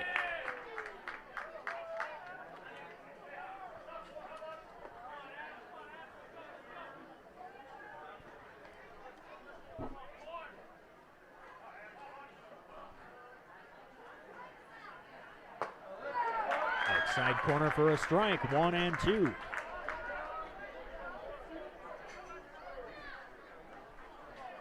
Altermat has allowed 2 singles and 3 walks in 2 2/3 innings thus far. The 1-2 pitch, lifted in the air, foul, first base side, long run for Sulphur, and he runs out of room.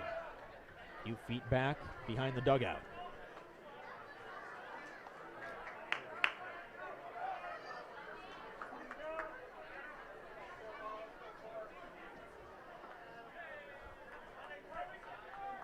Bulldogs have now out-hit the Long Sox 6-5 with that Lee single.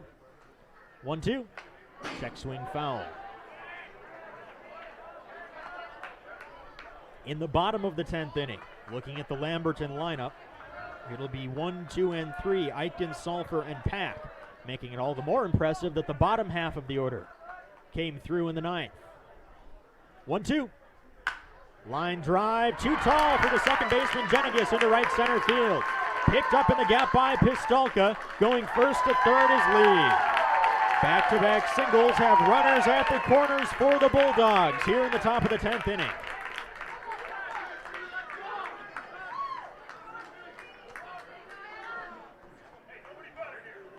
Jack Becker, his spot due up. It's been occupied by Zach Dubanowski the last couple times, and it is Dubanowski set to bat again. The whole infield comes in to talk this over. What do they do if Gieson springs from first? Do they let him steal second? Double play is huge here. It's your easiest way out of the jam. Lee, again, is a catcher at third base. Looked pretty spry going first to third there. But do you run the risk of sending him home on a potential double steal? Do you run the risk of sending him home on a ground ball to an infielder? And the Long Sox are going to force the Bulldogs to make that decision. Infield playing in. They'll go home if they get the chance. Zach Dubanowski 1 for 2 with a single and a strikeout. First pitch wide.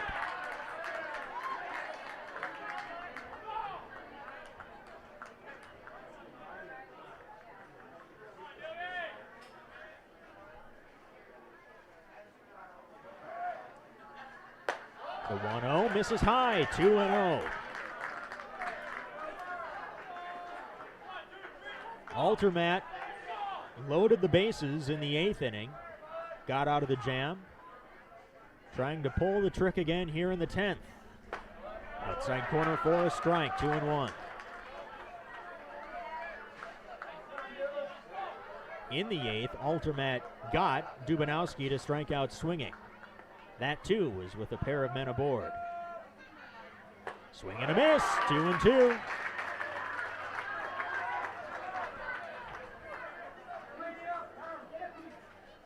Looks to be some action in the Lamberton pen. 2-2. Low and away, the count runs full. You've got second base open. Jack Creighton waiting on deck. Payoff pitch, missing outside, ball 4. Altermat has wanted that pitch several times tonight. And so too has the Long Sox crowd. Right fielder, Altermat number calls out his 21, catcher. They're going to talk this over with the bases loaded, 1 out in a tie game in the 10th.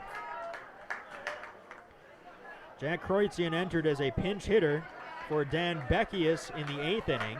He drew a walk to load the bases before the Bulldogs came up short and did not convert.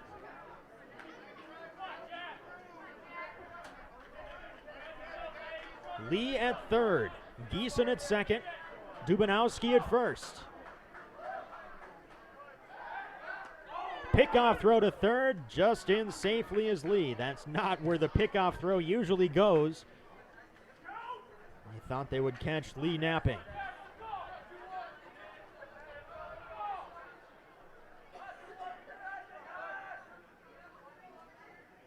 Swing and a miss. Challenged him with a high fastball.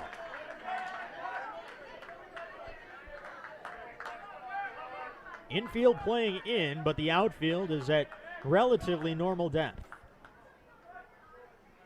The 0-1. Line just fouled down the first base line, off the end of the bat. Infield in, they were also pinching the corners. Had it been fair, Sulphur, you would think, would have had a play. 0-2. Altermat has 3 strikeouts in 2 2/3 innings. He'd love a K here. 0-2 pitch, up and away. 1-2.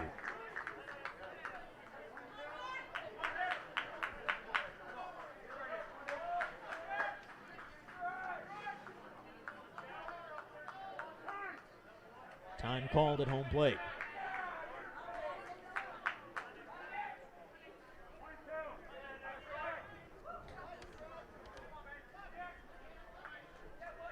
Altermat takes the sign. The 1-2 pitch. Just got a piece. Did Creighton. After Creighton, Jacob Becker. At least his spot. Becker was pinch hit for in the 8th inning and then re-entered.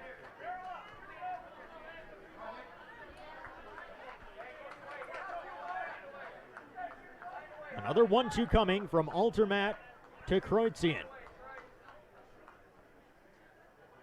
The righty deals. Hit his spot but missed up and away.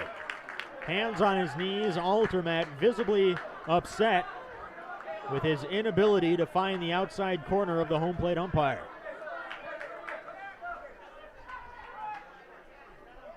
Two and two now. Creighton pounds it off the plate, high chopper. It's gonna fall!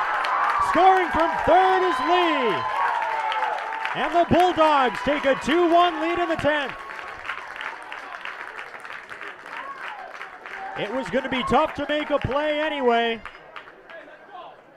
Some miscommunication between the two middle infielders, Eichten and Jennings. The bases remain loaded and the Bulldogs are back in front 2-1.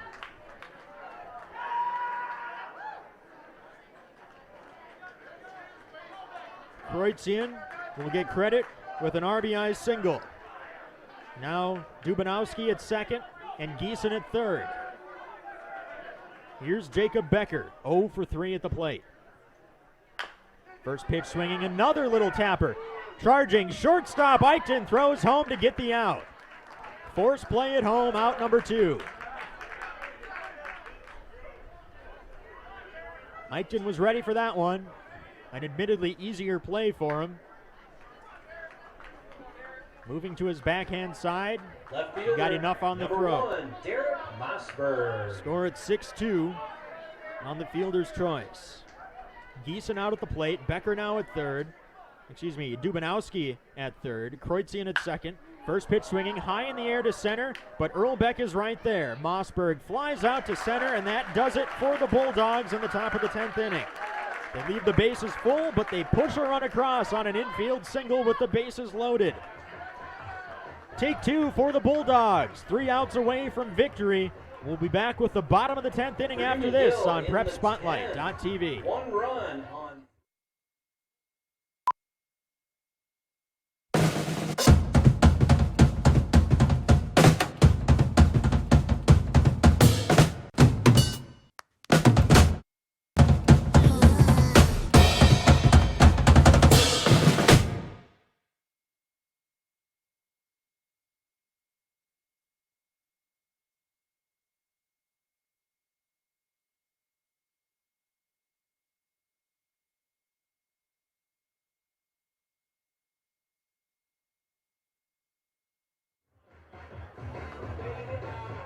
It is a 2-1 Bulldogs lead going to the bottom of the 10th inning.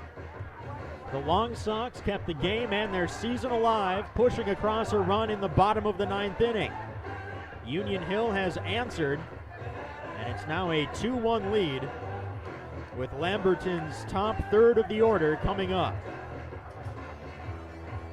Nate Berg, after blowing the save in the 9th inning, dug deep, got the final 2 outs, and he's back out there to begin the 10th. It'll be Eichten, Sulphur, and Pack Eichten with 1 hit, Sulphur no hits, and Pack has reached base his last 3 times with a pair of hits and a walk. We've got a delay coming here as it looks like they're going to throw some more clay on the pitcher's mound. Over 10 innings, I suppose the landing spot has worn down a little bit. And Berg well within his rights to want the conditions perfect if he's going to try and get the final 3 outs of the game.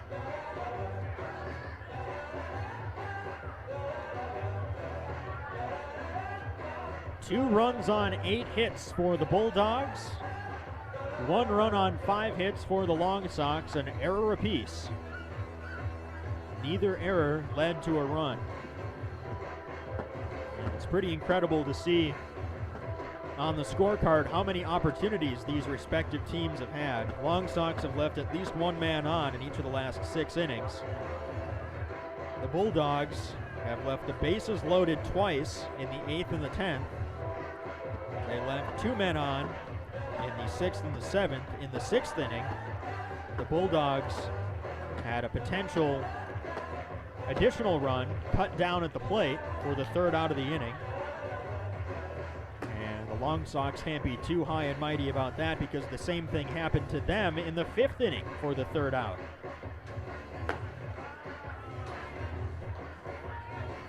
Berg resumes his warm-up tosses. Again, the winner of this game will play Saturday, September 5th. That's a week from tomorrow here in Springfield at 6 p.m. against the winner of Sunday's Laverne Young America game. Laverne got into that one with a 5-3 win over Mora. Young America takes the bye, and they'll be the home team. Here's Neil Eichten. 1 for 3 with a single in the 4th and a sacrifice bunt in the 8th. Berg's first, low and away.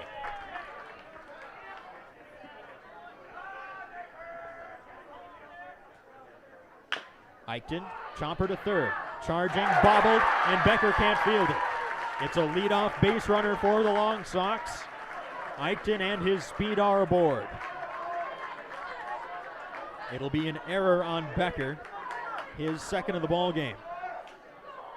First baseman, number 24, Holden Sulphur.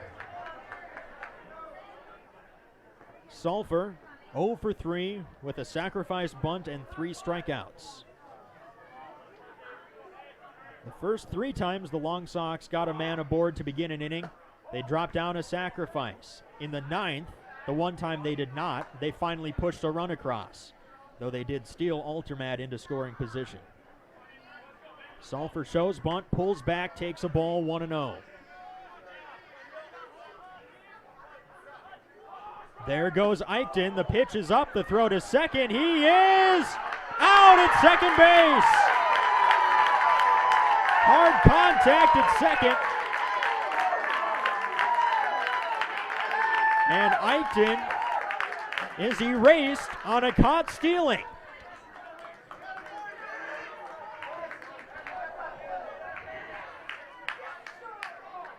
It took a great throw and some resiliency from the shortstop. That's Gieson out there. The count now 2-1 after a called strike to Holden Sulphur. Bases empty once more. And now strike 2. Has to be deflating for Lamberton. Speedy leadoff man aboard. Here's a drive, high and deep in the air, left center field, towards the gap. Gieson over, and he makes the catch. In this deep outfield, it's going to take more than that. And the Long Sox are down to their final out. Third baseman, number 6, Colby Pack. It'll be Colby Pack. Pack has been retired only once tonight. In the first, a foul pop to short. In the 4th, a line drive single to left. In the 6th, an opposite field double to the warning track in right, and in the 8th, a walk.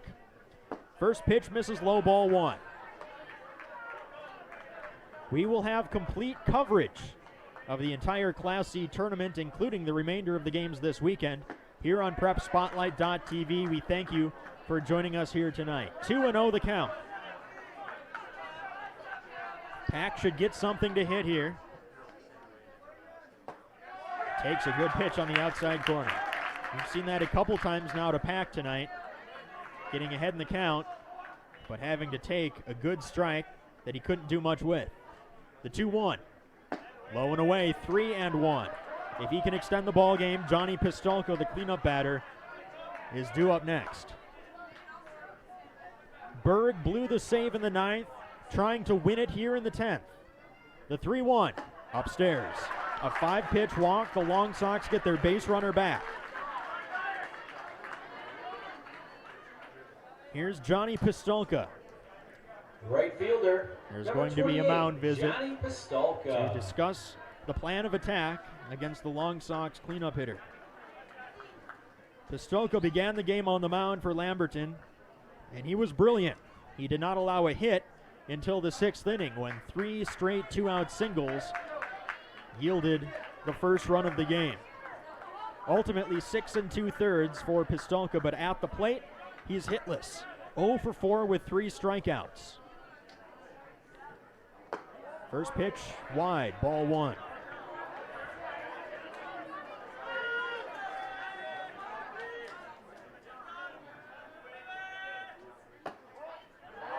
A ball just missing. 2-0. Pistolka has had opportunities tonight at the plate. In the 4th, 2 runners on. First pitch pop-up with 1 down. There's a strike, 2-1. In the 6th, after a 2-out double from Pack, he struck out looking to end the inning. And in the 8th, with men at the corners, he struck out swinging to end the frame. 3-1 now. Nick Altermat due up next. A walk would force Pack into scoring position. The 3-1 pitch. Down the middle, a strike. 3-2. No reason for Pack not to leave early here. He'll still be held on. Final strike time for the Long Sox. Berg takes the sign. The 3-2 pitch. Swing and a miss. Strike 3. Union Hill wins it. A 2-1 thriller in 10 innings. The Long Sox tied it in the 9th, but the Bulldogs, resilient as ever, came back with a run in the 10th. And it's a 2-1 final. Next Saturday, September 5th, here in Springfield at 6 p.m. They make the final weekend. Congratulations, Lamberton, for another showing at the state Lamberton's tournament. season is done. Hey fans, you don't have to Union hustle. Hill, Stick with around, their grab a second win burger, in the a tournament, beverage. moves on. They will play next Saturday, Enjoy this the 5th beautiful of night at September at 6 Riverside p.m. Park. here Thank you so much in for Springfield, coming out. Minnesota. Thank you for They will picking play up the your winner trash and recycling, of Sunday putting it in the afternoon's appropriate Laverne Young America receptacles. game. If you have an interest in next weekend's game, Thank you you should all watch here on volunteers. PrepSpotlight.tv to see who the Bulldogs are going to play. Again, that is a 2 p.m. game on Sunday between Laverne and Young America. Totals on the board are correct. Union Hill in victory, 2 runs on 8 hits with 2 errors. Lamberton in defeat, 1 run on 5 hits. They committed 1 error. Bulldogs move on with a 10-inning victory. It was fun throughout. We hope you enjoyed it as much as we enjoyed bringing it to you. This is Eric Kramer signing off from beautiful Riverside Park in Springfield, Minnesota. This has been a presentation of PrepSpotlight.tv.